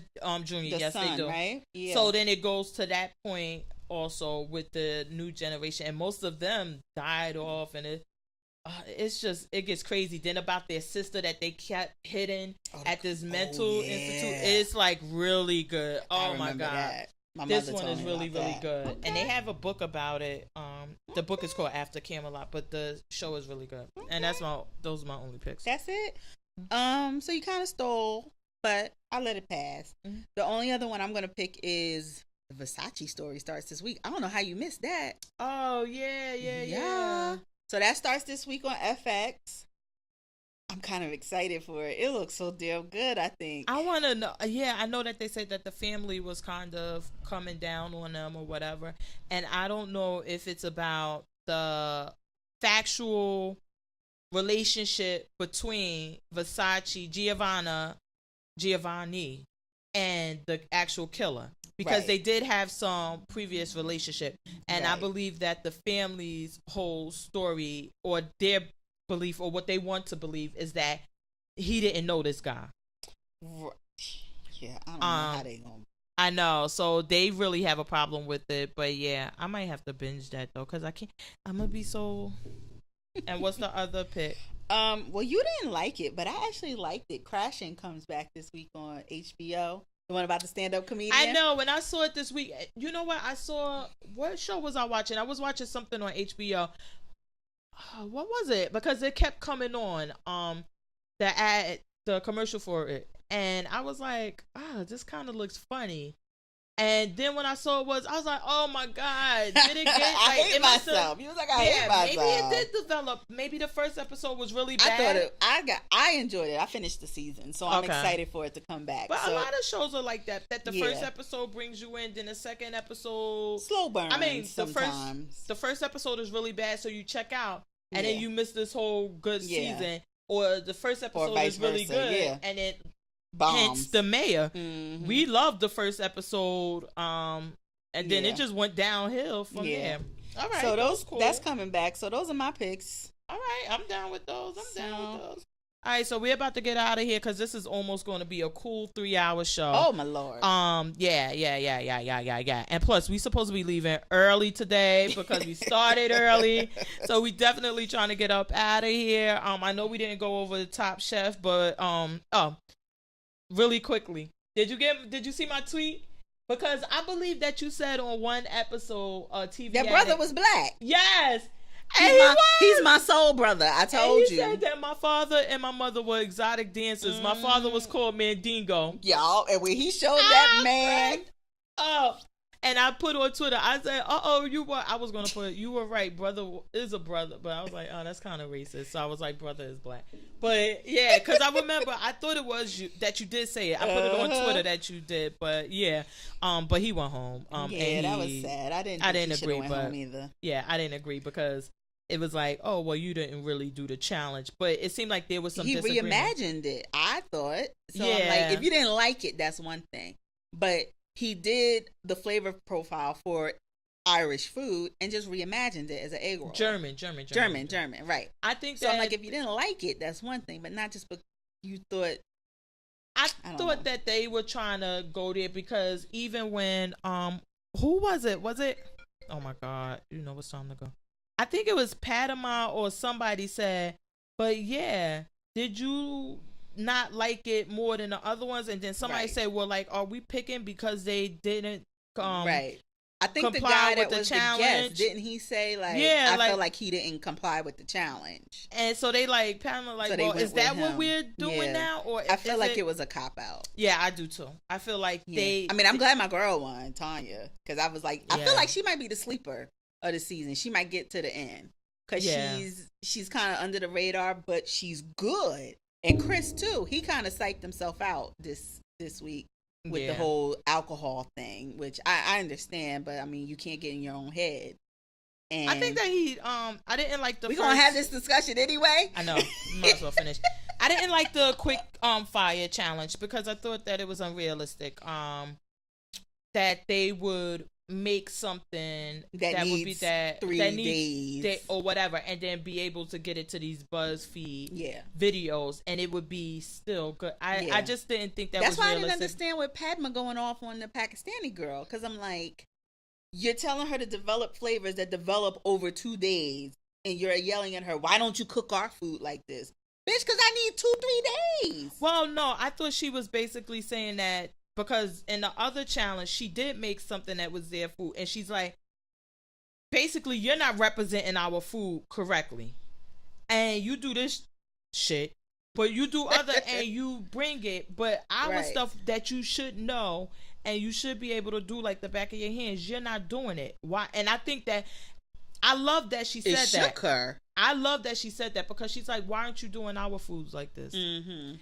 And you know what I'm saying? Like, to make us proud and do. I really did like that she said that. The whole thing. And then I felt bad for the girl. She left the octopus there. And I thought that they should at least tasted her octopus and said, I thought so too. You know, you can't win, but it's good, or it's nasty. I just didn't like that they say, well, you know, you can't win, and just moved on. Yeah. It was like, we don't want that shit anyway. I don't want no damn pineapple salsa. I didn't like the first challenge. I didn't like the quick fire challenge. Then the whole thing with Chris and this other challenge, I wish he just would have said, like, I guess the correct term is I'm sober, not I don't drink. Okay.